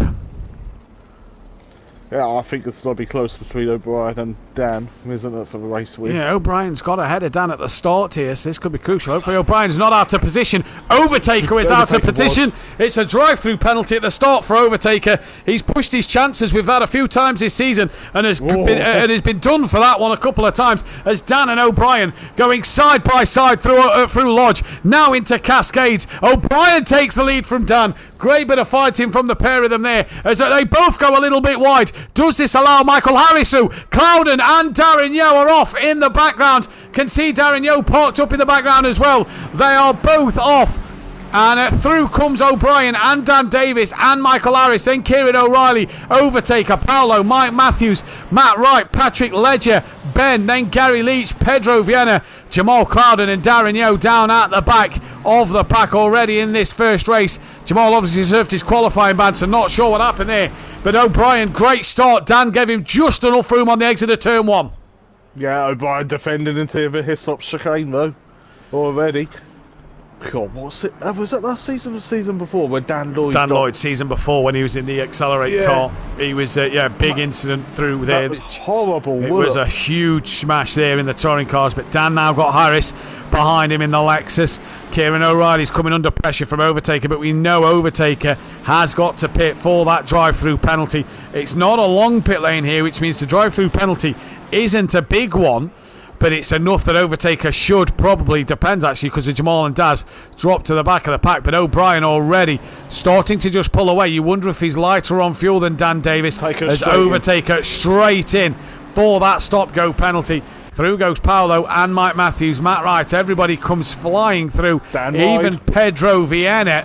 And I'm just keeping an eye on Darren Yeo and Jamal Clouden, who are going hammer and tong through the final corner in towards Lodge for the first time. Overtakers just now off the limiter, and Darren Yeo and Jamal Clouden get past Overtakers. The Taker's got to get past everybody, but what happened with Dan, Phil? He just ran wide out of Old Hall, and that being track limit warden, wouldn't it really? Yep, over the curve, over the exit curb at turn 1. That will more than likely Ben's off just as we saw the camera. Ben is well off at Island Bend, as is Paolo. And I don't think anybody else is. Ben's got through the gap. Paolo's just tapped him round. Darren Yeo's now got to worry.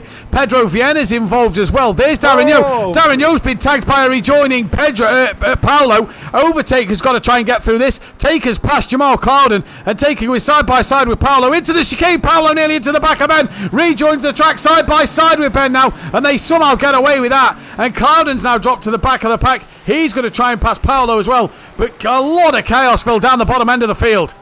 Yeah, I'm just wondering, what did I just see?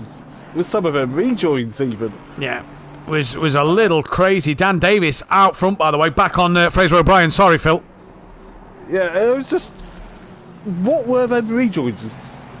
Especially, yeah.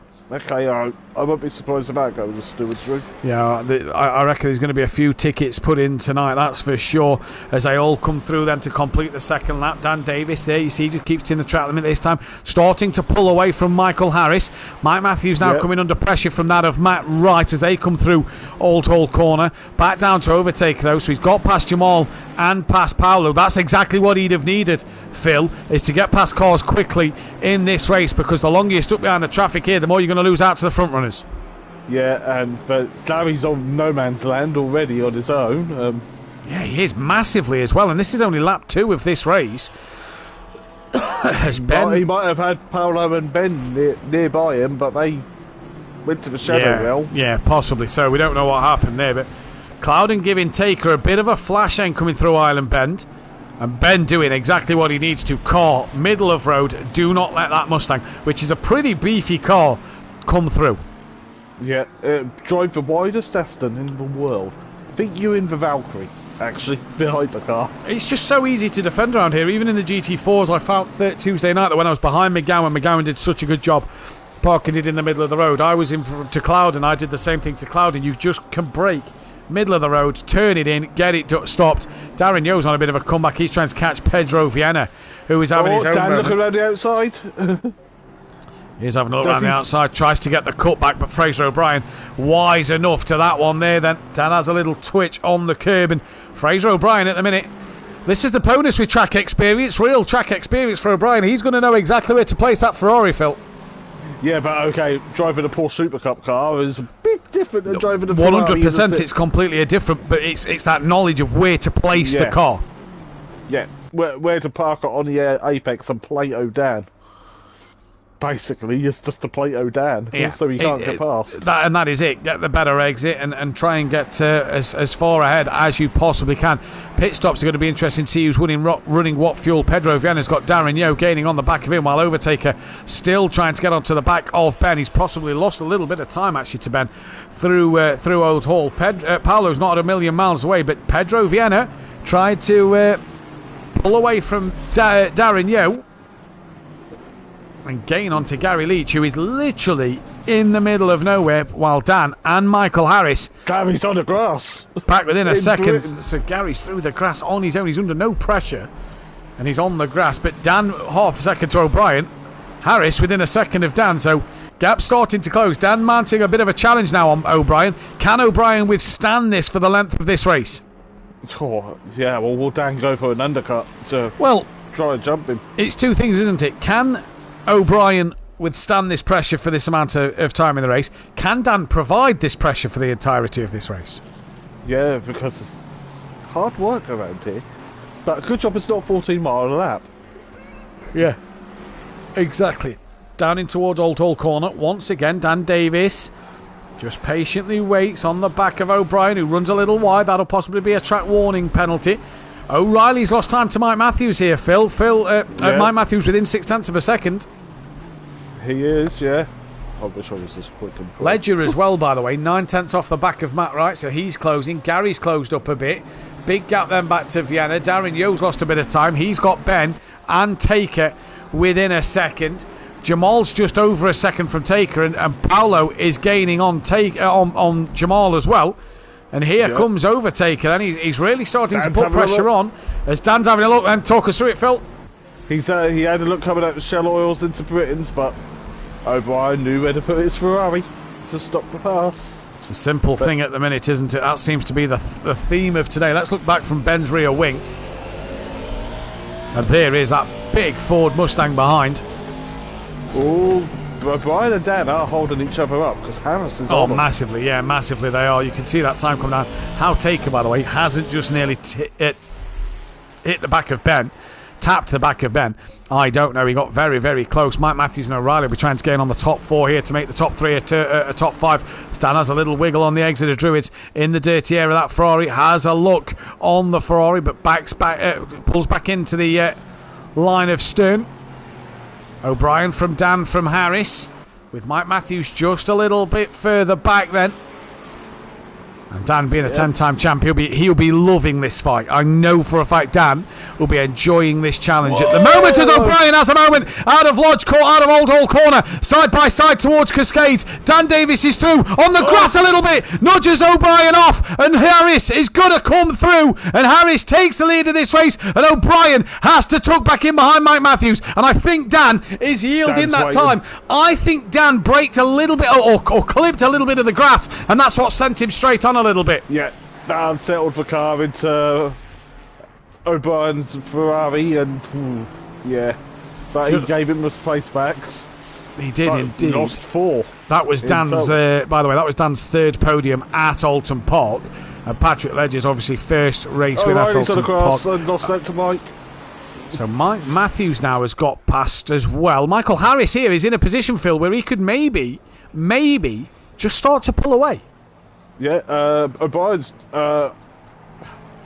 There's something wrong with O'Reilly's car doesn't seem to be going quick. Then I wonder if he's possibly hit his limiter or something. Obviously, new wheelbase. Don't know if that means he's got different button maps on his wheel or whatever. Not sure what the situation is there. It depends on. I think he got it back yesterday, didn't he? So it depends on if he set it up properly. Darren Yeo still behind Vienna, but that's opened up, as has Ben, as has Clouden.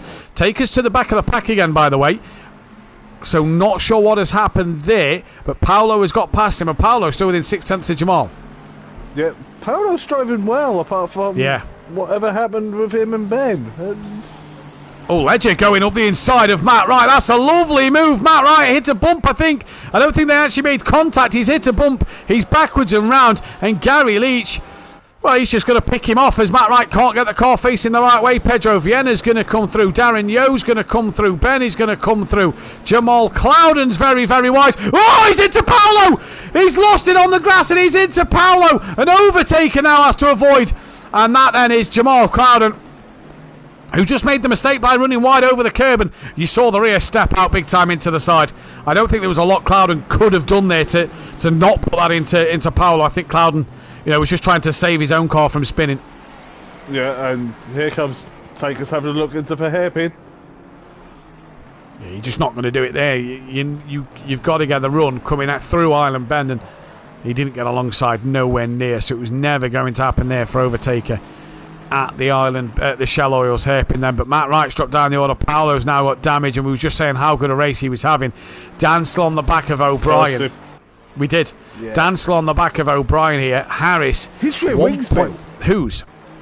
Paolo's. His actual rear wing is actually drooped on the back. It is, yeah. What good spot that. That is. So, he's got some major damage. That is. It's slanting down to the right, isn't it? Yeah, he's got a limp. It really has got a limp. Patrick Ledger now gaining on the back of Kieran O'Reilly. That's half second. Ledger's going well today. Ledger's going very well. Yeah. Oh, I've never seen a rear wing get bent in this game. No. I've seen him fall off a bunch of cars too. For the smallest of contacts, yeah, exactly. But yeah, well, an interesting one.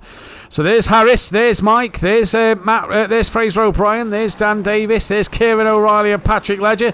In the background there, you see Gary Leach through Cascades. Just a Sunday stroll at the moment for him. Pedro Viana P8. Aaron Yo is in 9th. Then it's Ben. Oh, then there comes off 81. That's Paolo trying to get the Paolo car back. Off. Yeah, he's probably trying to get back to the pits. There's Jamal Clouden and Overtaker. Matt Wright down in 13th. He's got work to do, and Paolo, bless him, trying to just get that car back to the pits. That could possibly be the end of his race, depending on other dramas for other drivers around this circuit, Phil. But at the minute, yeah.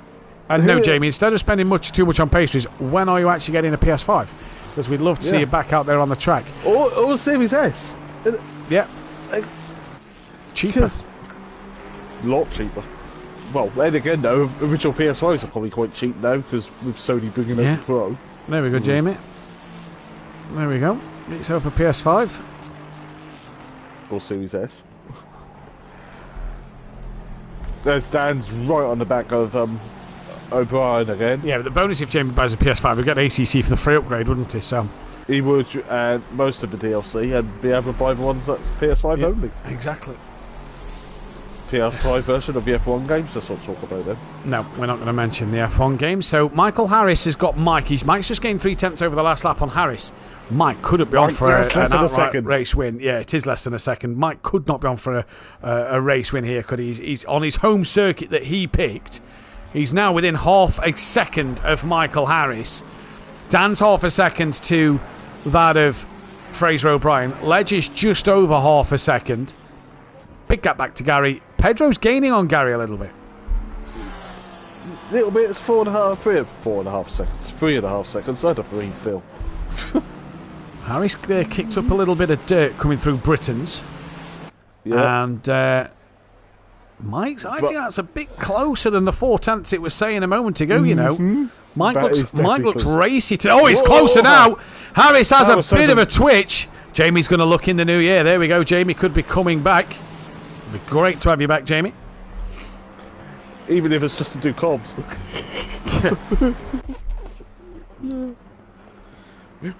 We missed the oracle that is Jamie Brazier about all things motor racing in the comments. To be fair, I have missed Jamie on the track, to be fair. Big boy Brazier.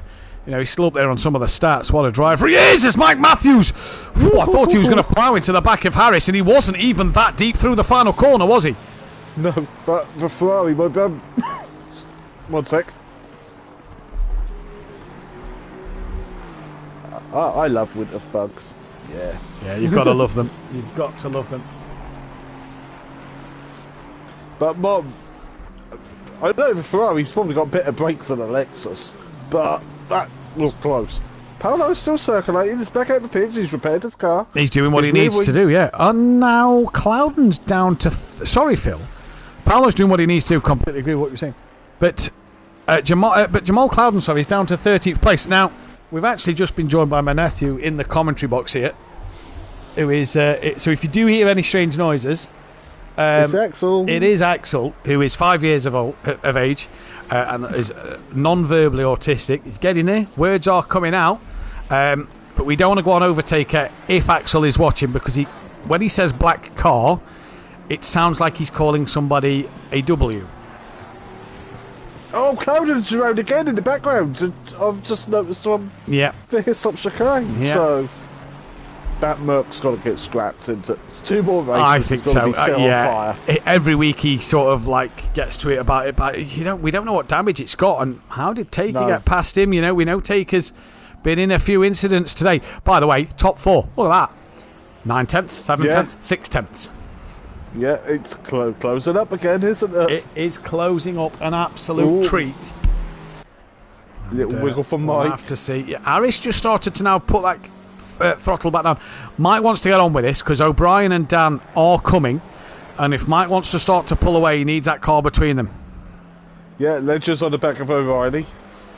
Yeah, they've been there for a while, so 14 car grid at the moment. Pit window opens in a while. Yeah, but what, 8 minutes still? That's quite a... I don't think we ought to do what AOL do, just have the pits open all the time. As we're just reading the chat, Angel White in the chat, come on 34, lots of love. Angel, Suzanne and Ian in the chat. Jamie Brazier, double act of me and my mum on comms. Oh my god, yeah, that'd be brilliant. Good luck, Axel, says Rob Smith. There we go. I think Paolo went off again. He's returned to pits. Ah, bless him. Yeah, not been his second race. Hopefully he carries on in there to the end, doesn't pick up that quali ban. Oh, Dan, says Chris. Not sure why Chris is saying, oh, Dan. Oh, that's because oh, Dan is down in P5. Yeah, he's dropped behind O'Reilly, so... He's not now. O'Reilly's had a moment out of Knickerbock. And Dan's back through, but Ledge is on the back of him. Benny saying, Axel, little legend. I have 2 nephews that also both suffer non-verbal autism. It's a hard job, but we love them just as much. He's also my nephew. So, oh, Patrick Ledger. Yeah, he's absolutely smashing. It's a great joy. Paolo has retired from the race. So that will be a non-points finish and probably such a shame. A quali ban going into going into next week for the finale of this championship. What a shame. So we're down to 13 runners. So, going to be an interesting one. It is instant. So I wonder what happened to Dan then. Yeah, I wonder what did happen to Dan. I'm sure we'll hear about it in the interview at the end of the race. He'll probably be joining us, seeing as he is champion. Obviously, not yet been on the podium. So will Mike, yeah. I mean, Mike might be joining us as well, though, for the race win. Or for at least a podium in this one at the moment. So we'll wait and see. Still 41 minutes left to go. It's a long way, really. A long way to go. And I mean, there's a long way till the pit window opens. You know, there's a lot of things that can happen. Jamal's a long way back here as well, by the way. So he's got a tough rest of this race. But we're just watching Michael Harris and against Mike Matthews here. Mike, local circuit, probably knows all the good restaurants around here. I'm thinking of food because everyone's talking food in Discord. Down towards Lodge. You say you might know the local restaurants? Yeah. You should do, shouldn't you? Yeah, you'd imagine so. I wonder what the circuit restaurant is like at Alton Park. Donny's is good. Garage 39's banging at Donny. Lovely. Snetterton's Tibbles is really good as well. They've got a good live band on during the touring cars as well. We enjoy a good sing-song there. So O'Reilly's got Patrick Ledger on the back of him. Chris is saying very, very late on the brakes again. Yeah, there we go then. Tailway's not too bad. Knock Hill's got good food around the track, good calf there, but it was rammed. They've got a lot of options around the circuit. Thruxton's was good. Thruxton's was nice as well. Thruxton also has to cater for the airfield in the middle of it. Yeah, the new facility building though, beautiful place. I mean, the stupid thing is, we didn't do much of Silverstone's. It's too F1 based. I didn't like Silverstone at all. It is, Jamie. We mentioned it last night. Me and Dan did on commentary. As Patrick Ledger getting the run on Kieran O'Reilly here. As O'Reilly bumped over the curbs just a little bit. And through the Hislop chicane they come. Mike back to 0.8 of a second. I tell you what I realised, Phil. So doing Donny, Knockhill and Thruxton last year. Donny, and we did Silverstone. Obviously, Silverstone has the F1. Yeah. And I'm not a big fan of that for the touring cars.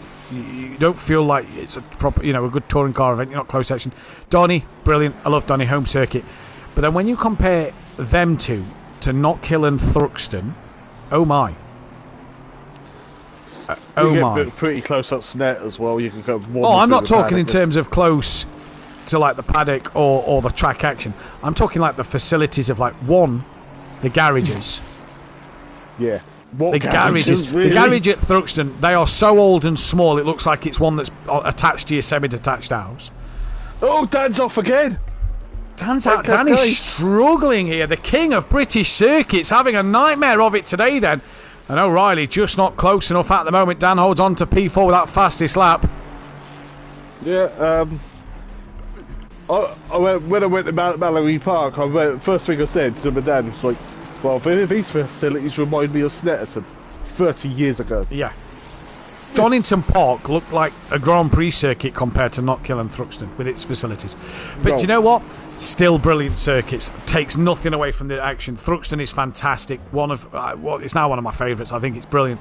The viewing, what you can see is amazing. And Knockhill, same thing. Just where you can sit as a viewer and you can see majority of the track. Marvellous, brilliant. I'd recommend it to anybody. And we went on probably Knockhill's best ever weekend full of weather. Never done Brands Hatch, Chris. That's one I want to do. Smithy would disagree with the food, only if he's having haggis. But Dan Davis struggling in this second race. I think Dan's probably going to be changing tyres, Phil. Yeah, I do. Yeah, because if he's locked up as well, they might be a bit 50p shaped now. As Harris has pulled away by 1.6 of a second now from Mike. Ben was just within a second of Daz, I was noting, but then just bounced all over the gravel a little bit there, running wide on the exit of Druids. Gap's just starting to appear. Ball Ledger sticking to O'Reilly, but that's about it. Vienna's not caught Gary anymore. That's still 3.4, and Daz can't catch Vienna. But Daz has got a bit of damage actually on the front of his car. Just seen it come through Old Hall there, Phil. He's got a bit of damage on his car. Yeah. Something's going on. These times today are really ebbing and flowing, aren't they? At one stage, people are all over each other. The next stage, there's a second gap. Mike's brought it back down a couple of tenths to Michael Harris in the first sector alone. So, real strange race. But if you remember watching last night, me and Dan, there was a period of that race just as the pit window opened. A lot of cars made a lot of mistakes. It was very, very weird. He did have a wiggle. And Michael Harris has had a wiggle. And Mike Matthews takes the lead of this race. So Mike had a wiggle through his laps. Through Knickerbrook, Harris has a wiggle. And now Fraser O'Brien's on the back of Michael Harris. And this is the chance for Mike Matthews to pull away into the distance on his home circuit. Yeah. Again, just before the pit window, crazy things are happening. Yeah, because I said it in the chat, YouTube chat, didn't I? It's just, what's happened is just like someone's let the party popper out and everything's gone crazy. Absolutely bonkers at the moment. Yeah, Chris just said here, get your tickets off Robo for touring cars. Yeah, sweet, brilliant. Cheers, Chris. Thank you very much. I already know one of the things I've got because I get it every year for Christmas is the season pass for Snetterton. I think Robert Ramsell and Millington get that for Donny. So I will be at Snet this year. Hopefully a lot more next year than this year, considering what happened this year. But yeah, because it was a bit soon when I went trying to do the touring cars afterwards. So. It was. Yeah, I know what you mean. Brands is one I'm looking at doing. I think we're on about doing Alton next year as Harris just goes over the grass a little bit on the exit of Britain's. Fraser O'Brien now has a look down it towards his laps. Can't do anything about it there. So Darren Yo's now got Ben on the back of him. That's 0.6 of a second for Ben, who, I tell you what, hats off to Ben this season. Not gone on with the Aston Martin, and he has been the man to fly the flag for BSP because, Max Mulder giving the exception, he's had work. We know he's got a new job. That's why he's not been able to race. But, Sky's retired multiple times and hasn't been here. Tim Venting hasn't been here a lot this season. Ben's really carried the flag for BSP this year. Ben's the only person who's turned up every week and raced for BSP. Harris thought about pitting then. he did think about pitting. Dan stays out. The window is open. Window is open. Ledge is going to pull the trigger and be the first man into the pits. Now, Vienna's finally got close to Gary. That's 1.8. Gary's going to box. Vienna looks like he's boxing as well. In they come. Yeah. Here comes Darren Yo. He's going to carry on his way. What does Ben do? Who was quick? That looked quick for a Vienna going into that pit lane. But it's just a short run up to the pit line. Yeah, it is indeed. They've Jamal just done his Clouden. stop. That was just a splash. How quick that was. Gary is dropped. Gary's And away. Yeah, it looks like Vienna's now Oh, green Vienna as well. gained a lot of time. Will Jamal in the pits. Clouden box this lap? Yes, he will. So where's Gary out the pit lane? There he is. Vienna looks a bit closer than that 1.8 before they pitted. Yeah. So that was a very good pit entry Patrick by Ledger's Vienna, stop as Ben. well, by the way, Phil. Look at that. He's putting right on the back of Matt Wright here. It has where you don't really want to be behind another car, do you? You'd kind of want that clear air, wouldn't you? And be able to have that free run at a good stop. Like Gary's got that free track. Whether Gary can do anything with it, we know that he struggled for that pace so far today. And he's just kind of been in no man's land. But for Ledger, well, he's got to just sit and wait behind Matt Wright. Fraser O'Brien's lost out to Michael Harris here, though. That gap's opened back up, and Fraser O'Brien's going to box as Dan stays out. What about O'Reilly? He stays out as well. Darren Yo still got Ben within a second of him, Phil. This is the only real fight on track and Overtaker. Just can't get close to these two. No, but his Overtaker's car can carry a little bit of damage again, and my camera angles have changed again. Ben was sideways. Darren's in. Yeah, Darren Yo is in. Overtaker stays out. Matt Wright is going to stay out. And Pedro Viana looks 7/10 of a second on the back of Gary as Fraser O'Brien is in and done his stop and out. And where does he come out? Just behind Overtaker. But Gary Leach could be coming under pressure from the BMW here, Phil. Yeah, he could be. Cloudon's just come out of the pits as well, so I think he must have repaired the car. Has to have done. Has to have done. So just about scoring points, isn't it, for Cloudon now? Yeah, it is. Yeah, so we're all motorsport fans here, really. Even though some motorsports can not exist sometimes. Yeah, Daz must be repairing a car as well, because that's stationary for a while. He had a lot of damage. Oh, Matt Wright is off just as Gary's coming round. So that'll allow Patrick Ledger through, but Matt Wright has had a moment. He's still off the track. He's going to let these two come through and then rejoin. He's got a lot of damage on the front of his Ferrari, so that'll help Darren Yo out in terms of catching up. As Darren Yo's now finally out of the pit lane, Matt Wright got a pit and has a lot of damage to his name. We're watching the Gary Leach Pedro Viana fight at the moment. Mike's got nearly 2 seconds to Michael Harris, by the way, so he's doing well. Yeah, and O'Brien's right up behind Overtaker, who Overtaker has to pit.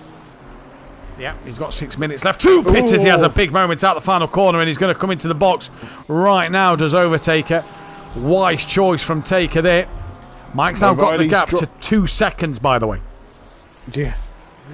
He's building on it, isn't he? O'Reilly's out of the way, out of his pit stop. He's jumped. Ledger's got damage. I wonder if Ledger and Matt Wright had contact, because O'Reilly has massively jumped Patrick Ledger. So Ledger has got damage. Overtaker's done and away. Has Gary Leach and Vienna go through. So he's managed to get the jump over Darren Yo, as we know. Darren Yo having that damage, but Gary Leach and Vienna, he's pretty close now to the back of Vienna. So where will Ben feed out into this? Wright's still carrying on with a quite badly damaged Ferrari. Fair play to him. He's clearly going to maybe change up tyres. Mike has got the gap over 2 seconds now, and the gap Dan to Harris is 3.4. So Dan can't seem to get close enough as well. So at the minute, Mike... Oh, Matt Wright in the wall! Lost it through Island Bend, clipped the wall. Gary Leach starting to pull away from Vienna again. But your race leader starting to pull away halfway through this race. Mike from Michael Harris, from Dan Davis. And then it's a big gap back to Ben. And will Ben pit this lap? He's got Fraser O'Brien hunting him down. He has, yeah. Will Ben answer to, because he was quite close to overtaker, wasn't he? So, what strategy is Chris shouting at Ben to do? Yeah, that's the biggest question, isn't it? As Ben stays out on the circuit. Clearly, the overcut worked for Ben in race 1. He's clearly possibly looking for that again in race 2, and looking to do more of the same in this second race in the pit lane. I think Mike's made a mistake, because that's less than 2 seconds. That looks less than 2 seconds. Well, let's have a look as they come towards the second sector time in a moment. Mike's coming up to lap Darren Yeo. That's after Knickerbrook into the second. Yeah, it's just up Clay Hill. So it was 2.2. Let's take a look in just a moment as they come through Knickerbrook now. Up the hill they go. Well, I think that's about the same, you know. 2.1. So yeah, it's a tenth. It's a tenth he's lost, but only lost 2/10 as Harris did. That is no real surprise to me, that one. No, this will allow Darren Yeo to get through. Probably Jamal Clouden. Where's Jamal Clouden? He's at Knickerbrook now. Mike stays out. Harry stays out. Dan Davis is coming into the box. So Dan Davis pulling the trigger. Is he looking for that magical undercut? Is he? Well, about halfway through the race now, isn't he? I hope that's probably his pit limiter where it flashes the lights. It is, yeah. That's when his pit limiter's on, it flashes the lights. As Ben will go for one more lap. Matt Wright still stationary in the pits. That was a stop and drop. 1 litre of fuel. Yeah, not changing the tyres then for Dan. And Mike's got that gap 2.1 still. Dan's jumped O'Brien. Seems to be in control. Dan has jumped O'Brien. Great stop from Dan Davis. He's jumped Fraser O'Brien then. Chris, Ben hasn't got pace, but his strategy seems to work. I can't talk to Ben. We have to talk before and after the race. So there we go. So his dad cannot speak to him. Mike Matthews, though, Phil, at the moment, seems to be in control. Yeah, I'm not watching Mike at the moment, really. So I'm just watching the timing score in the corner of the screen, just in case. Don't want to curse anyone else this race. 2.2 the gap. No real battles happening out there. O'Reilly sat in 6th place at the moment. Matt Wright has dropped down to that last place position. Jamal Clouden now gets past him as well, so it's more points for Jamal. And that's why you keep going in this race. Yeah. Oh, Jamal has a moment. He's not enjoying it out there. Patrick Ledgers, like we said, I wonder if him and Matt Wright have made contact somewhere, because he's got damage on the front of his car as well. Yeah, and it's not pointing as well as it did earlier, did it? Yeah, he's just not got the pace, has he? Right, the Michaels are in. Yeah, Ben can go one more, but he's not yet at the line. So actually, no, he probably can't. He needs to pit this lap. He can't go well. He's not going now. He is. Mike's out. Mike is away. I think Harris come off the limiter before. Yes, Michael Harris has jumped Mike Matthews. So that 2-second lead that Mike Matthews had has been distinguished. Has just been gone. Extinguished, sorry. Distinguished, Jesus Christ. And Mike Matthews, whatever he done in the pit lane, it has cost him a place. And now he's got to fight his way through again. Yeah, Ben stops done. He comes out behind Vienna and Gary, and that's the 46 for track limits. That's Vienna. So Pedro Vienna drive-through penalty. That's going to give Gary a little bit of respite here. Then that is exactly what he would have been wanting. Mike Matthews then, right on the back of Michael Harris, gets a better run out of Bridden Chicane. Has a look to the outside now, down towards Hislops. Harris pulls in front. Mike takes to the grass and spins sideways. Oh. Mike under braking, ended up on the grass. He should have just broke a little bit earlier. And Mike Matthews there falls foul of Michael Harris. And Mike should have just gone on the brakes a little earlier, Phil. He should have realised that wasn't going to work on the outside going into the Hislops chicane. Ben's within a second of that of Pedro Vienna, but Pedro's got that drive-through penalty for track limits. So Taker's struggling, I think. Oh, massively. Overtaker is. He was in shot with Ben and Vienna and all that lot. Yeah. He's about 8 He's 8 seconds off. behind, yeah. 8 seconds behind. Rob Smith, surprised how few penalties there have been this week. Yeah, I'm pretty surprised by that as well. Mike Matthews now got work to do. Well, no, but turn 1 is very harsh as Pedro Vienna into the pits he comes for that drive-through. Overtaker's 9.6 behind, but should get past Vienna after the drive-through penalty. Darren Yeo will not. An Overtaker through. Now can Vienna catch down Overtaker? The question's going to be as well, can Harris keep in front of Dan Davis? And Mike Matthews, well, had the chance to win a race and he just threw it away again. Yeah. Oh, he's clipping the curb again. Yeah, he's just overdriving a bit now, trying to push too hard. We've all been there, Matt. Oh, massive, yeah, we've all been there. Everybody overdrives the car and it's frustrating, and Mike knows he's probably chucked away a race win. Some of us overdrive too much and hit the wall at Mexico. And then things go flying. I don't know who that could have been. Oh, wait. Yes, I do. Me! Matt Wright with the fastest lap of the race. Yes, he's clearly put some fresh tyres on as well as repaired the damage. Yeah, he's right behind Daz as well. But that's not for position. There's about a lap probably between them. Yeah, believe so. Yeah, Daz is probably just better off letting Matt Wright go and you know, try and follow him through as close as you can. Yeah. But then, unfortunately, Matt Wright hit the blue flags. Dan's giving Harris a little flash of the lights here. As Ben's 1.9 off the back of Gary. Ben and Gary seem to have had so many fights this season. Yeah. I've just actually read Chris's comments. Oh no, Ben and Gary again. These two always have a fight. I've thought the same thing. They always seem to be close to each other on the track. They're like attracted to each other, aren't they? With the cars. Yeah. But it always brings us great racing. Yeah. You think Ben's the youngest person in the field? Yeah. He is indeed. He is. So. But it's now all about. Overtaker's in the pits. He's been off again. Look at the front of his car. Yeah, oh, big time. Yeah, big time. So that could help Darren Yeo and Jamal Clouden maybe gain another place. But for Dan Davis here, he's right on the back of his fellow Lexus compatriot of Michael Harris. 2 different teams, remember?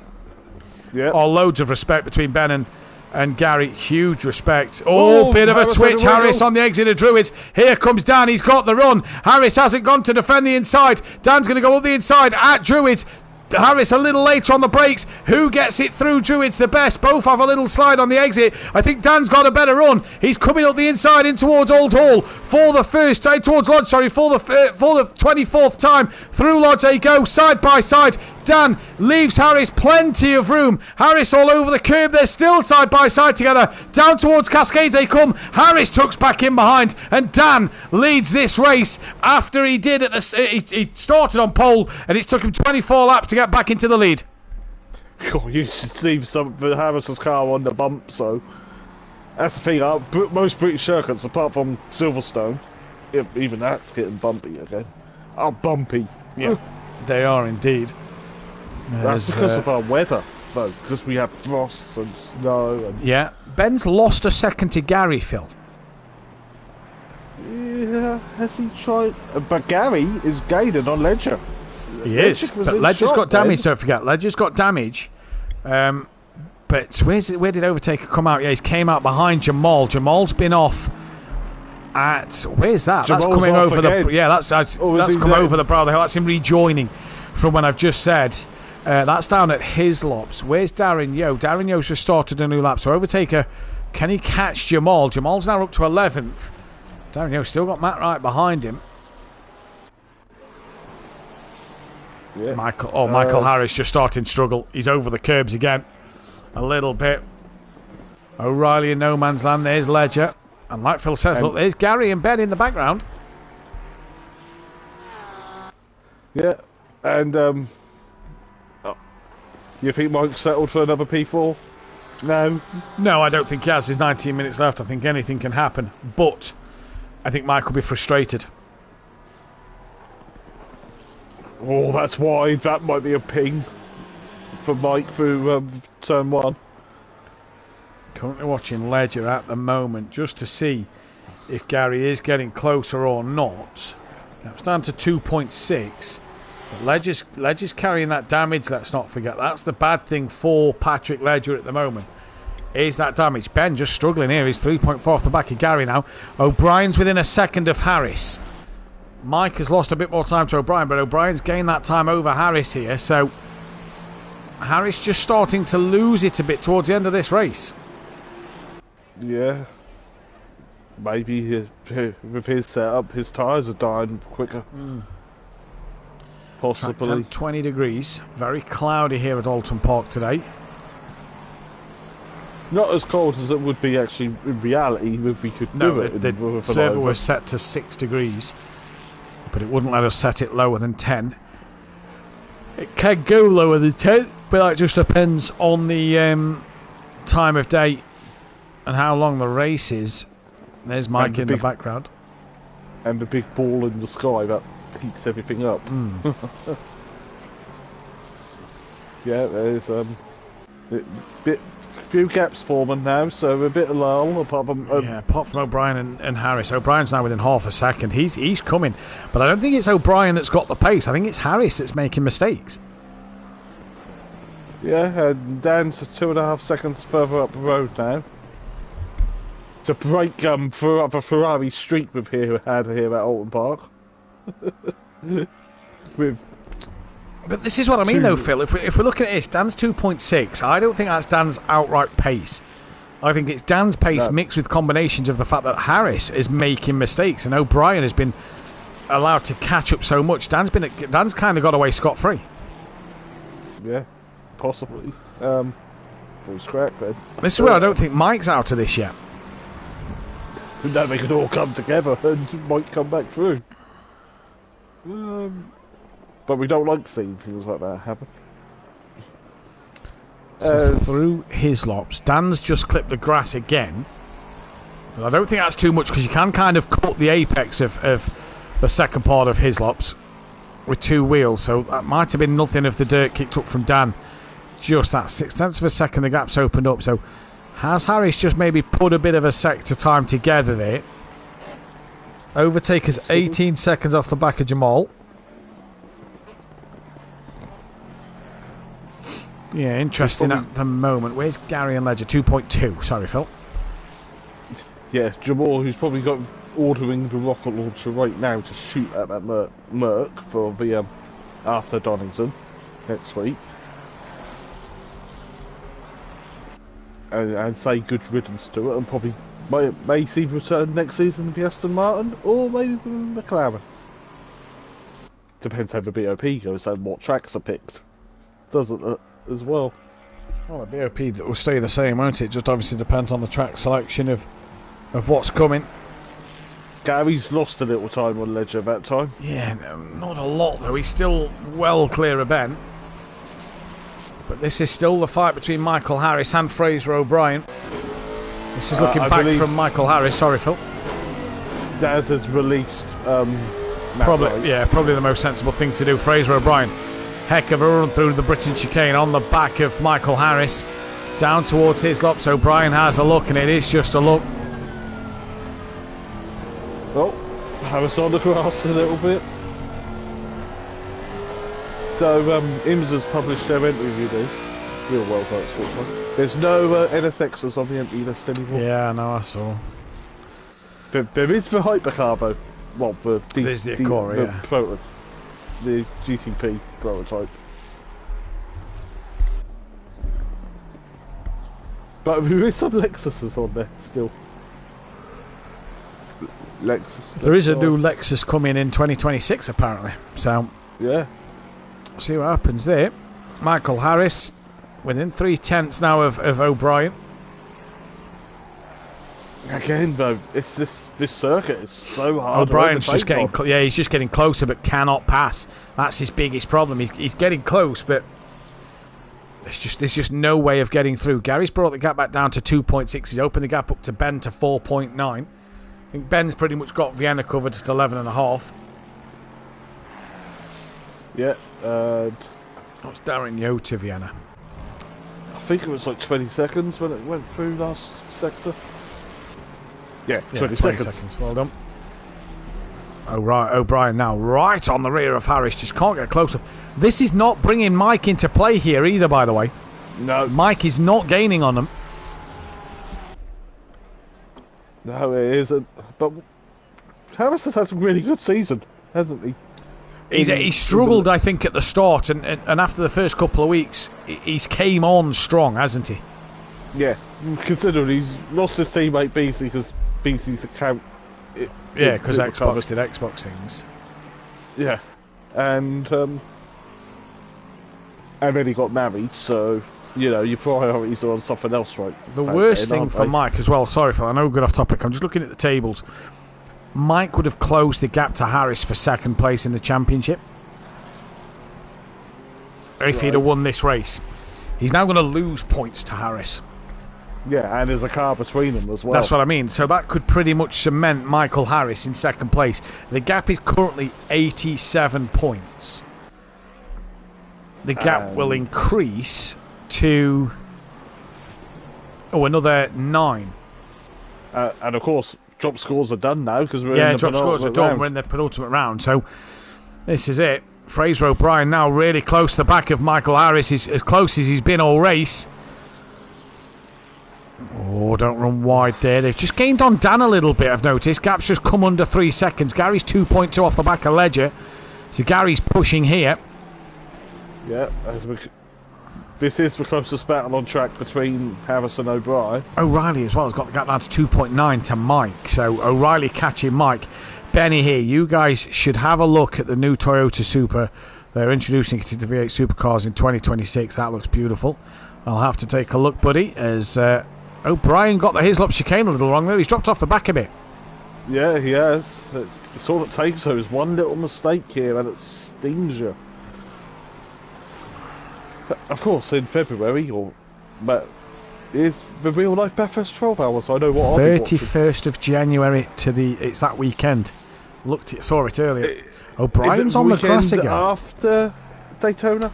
Don't know. All I saw was that a team had been announced for it, and I saw it, and I pressed on the link, and it was the 31st of January. Cool. We feast for endurance races in January, don't we? Chris thinks Dan has 3 track limit warnings, so he might have backed off a touch. Possibly so. Good shout. Although I think a drive-through with Dan would probably bring him out behind Mike in P4. Yeah, probably bring him out behind O'Reilly as well. Don't know. What we got? 4.2, 2.7 and 9 tenths. So pretty much got 3.7 plus 7. Yeah, possibly behind O'Reilly. Ahead of Ledger. Gary's got the gap 2 seconds to Ledger. This is still the main fight here between O'Brien and Michael Harris with 11 minutes left to go. At the moment, though, it's a Lexus one too.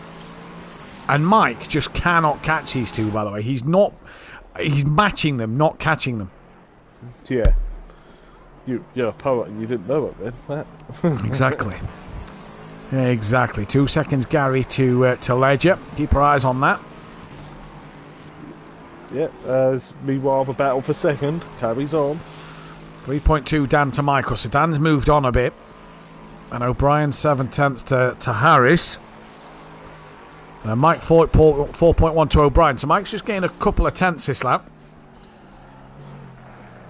Ben 5 seconds behind Gary. Vienna 10 seconds behind Ben. They pretty much done and dusted. Daz is 20 seconds to Vienna, so he's not catching Vienna at all either. No, and he's a lap in front of Clouden? No. It says 2 laps. Yeah, no, he's not a lap in front of Clouden. Clouden just hasn't crossed the start line yet. Clouden's on the same lap as Daz, but Daz is that far in front that he'll be on the lead lap before Clouden. So there you go. Look, Clouden's just crossed the line to go onto the same lap as Daz in this race. We've only had more live timing of a gap instead of every sector. Yeah. Here we go. O'Brien is on the back of Harris again. Yeah, but we've been here before, Phil.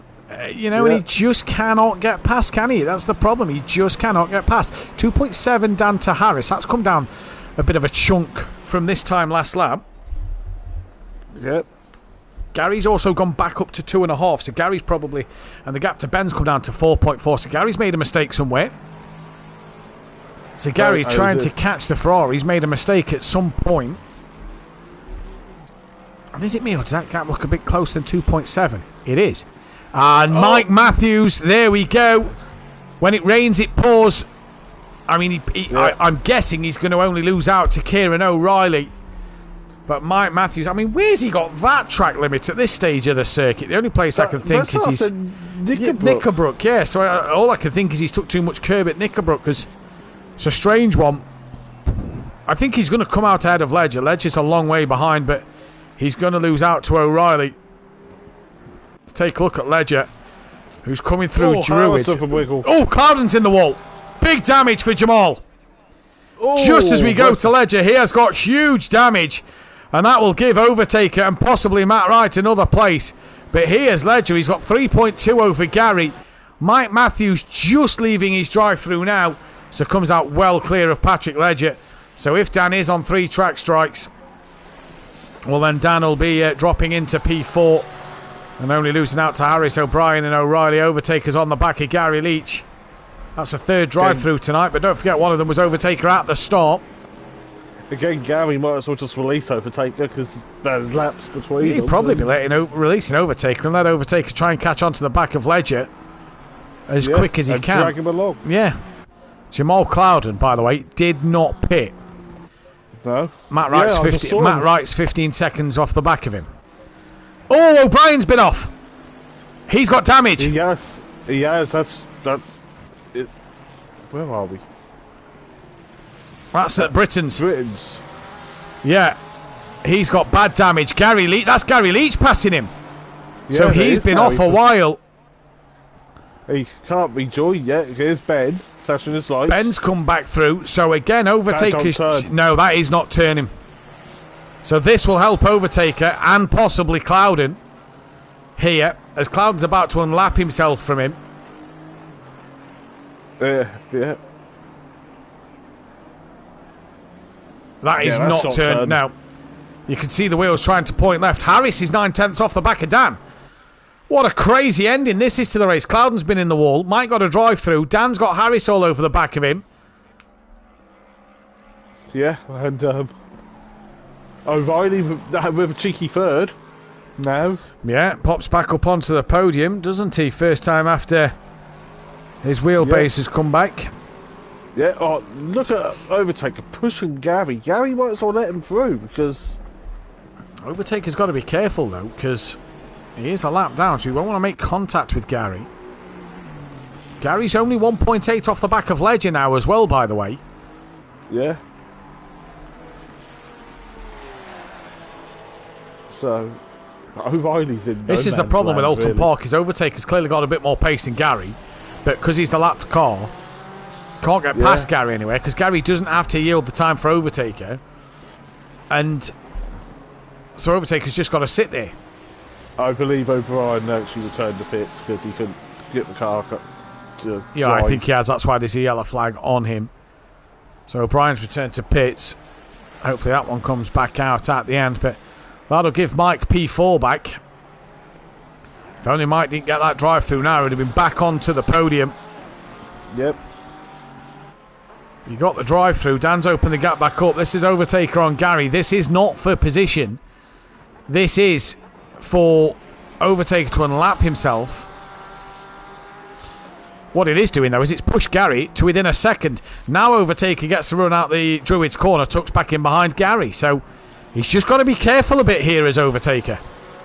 No, you don't want to hit him because that'll be definitely be a ticket going in. Because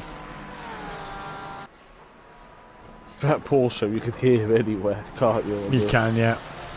Lovely sounding Porsche. Gary is now getting really close to the back of Ledger. There he is.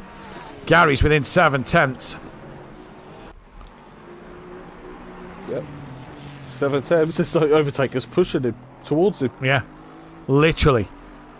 Dan's within 9/10. Anotti Sammy, evening all. Let's go Pedro Vienna. He's currently running in P8 as Overtaker looking to the outside of the hairpin. Going to pull it back in. Overtaker being that lap down like we said.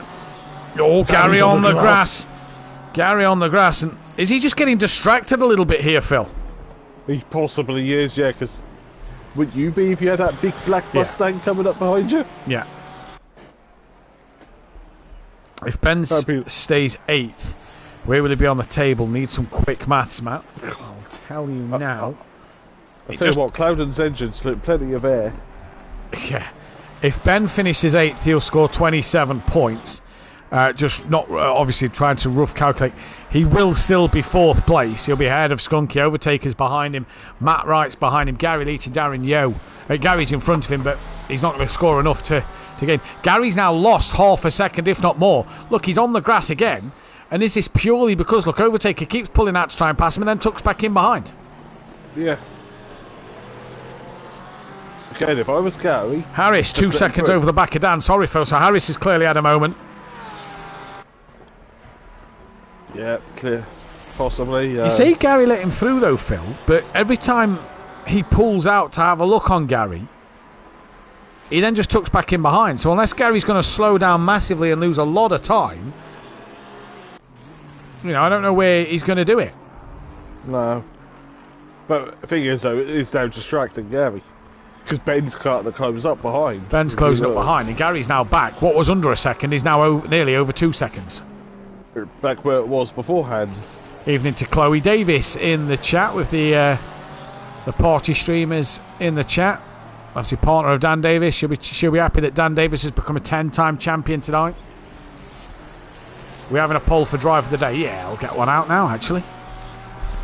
Yeah, but keep an eye on the gaps. Because there's not really any battles going on. It's a bit spread out.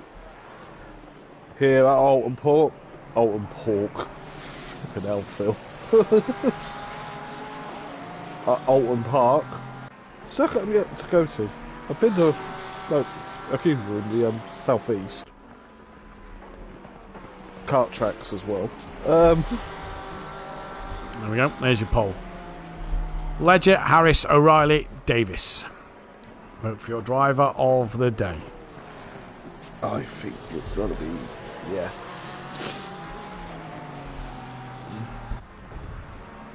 Because he's been there on the thereabouts both races, hasn't he? As, I think all of them are.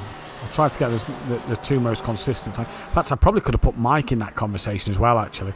Yeah, Mike's been up there. P4, race 1, yeah. Race 2, hasn't he?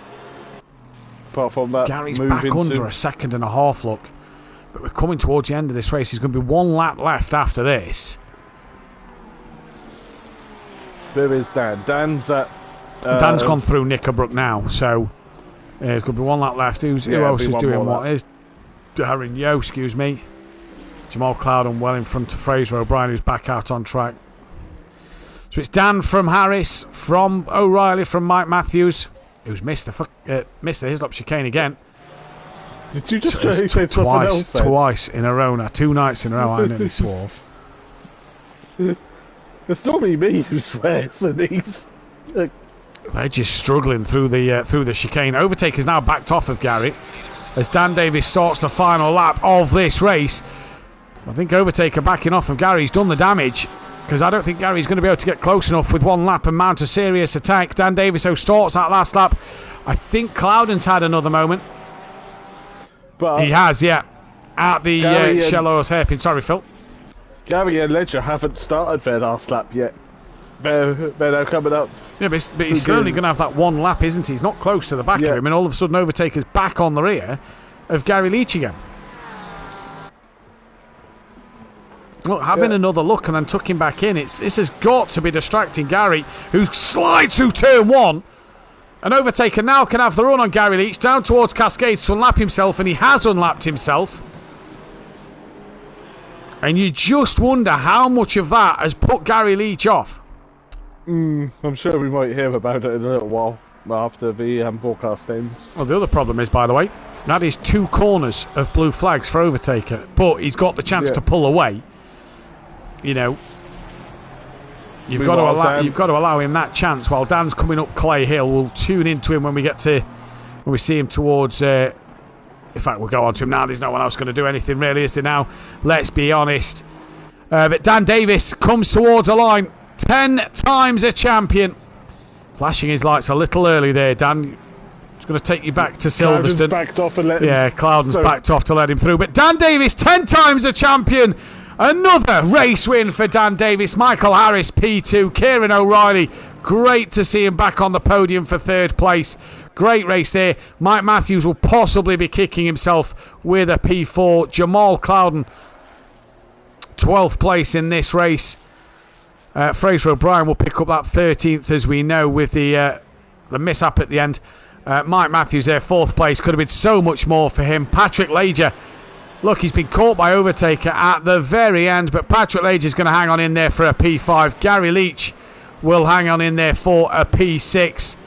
Then it's going to be Ben, who is flashing the lights, going to cross the line for that P7. Good race from Ben. Pedro Viana is going to come towards the line. That is going to be P8 for him. Before Darren Yeo will take to the line in P. In fact, the 135, that is Matt Wright, who will cross the line 11th with the fastest lap. So well done to him. Fraser O'Brien, as we know, will be 30th place. Darren Yeo is going to come across P9 as Overtaker has already finished 10th. So we just wait for him to come to line, and then it is just Fraser O'Brien as Darren Yeo finishes the race. Fraser O'Brien now towards the line. A little slide out the final corner. And we then, big slide. We then, for the final time tonight, will enter into the Discord call to get the driver interviews underway.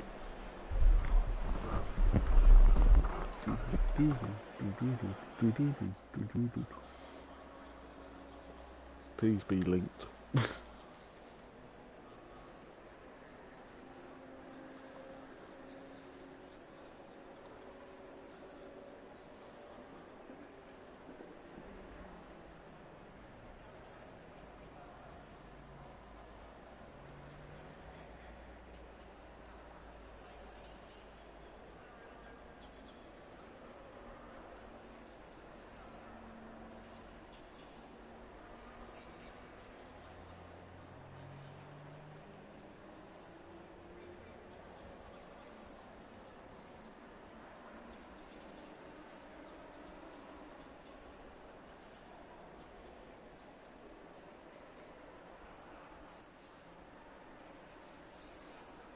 Green light, give it all you can.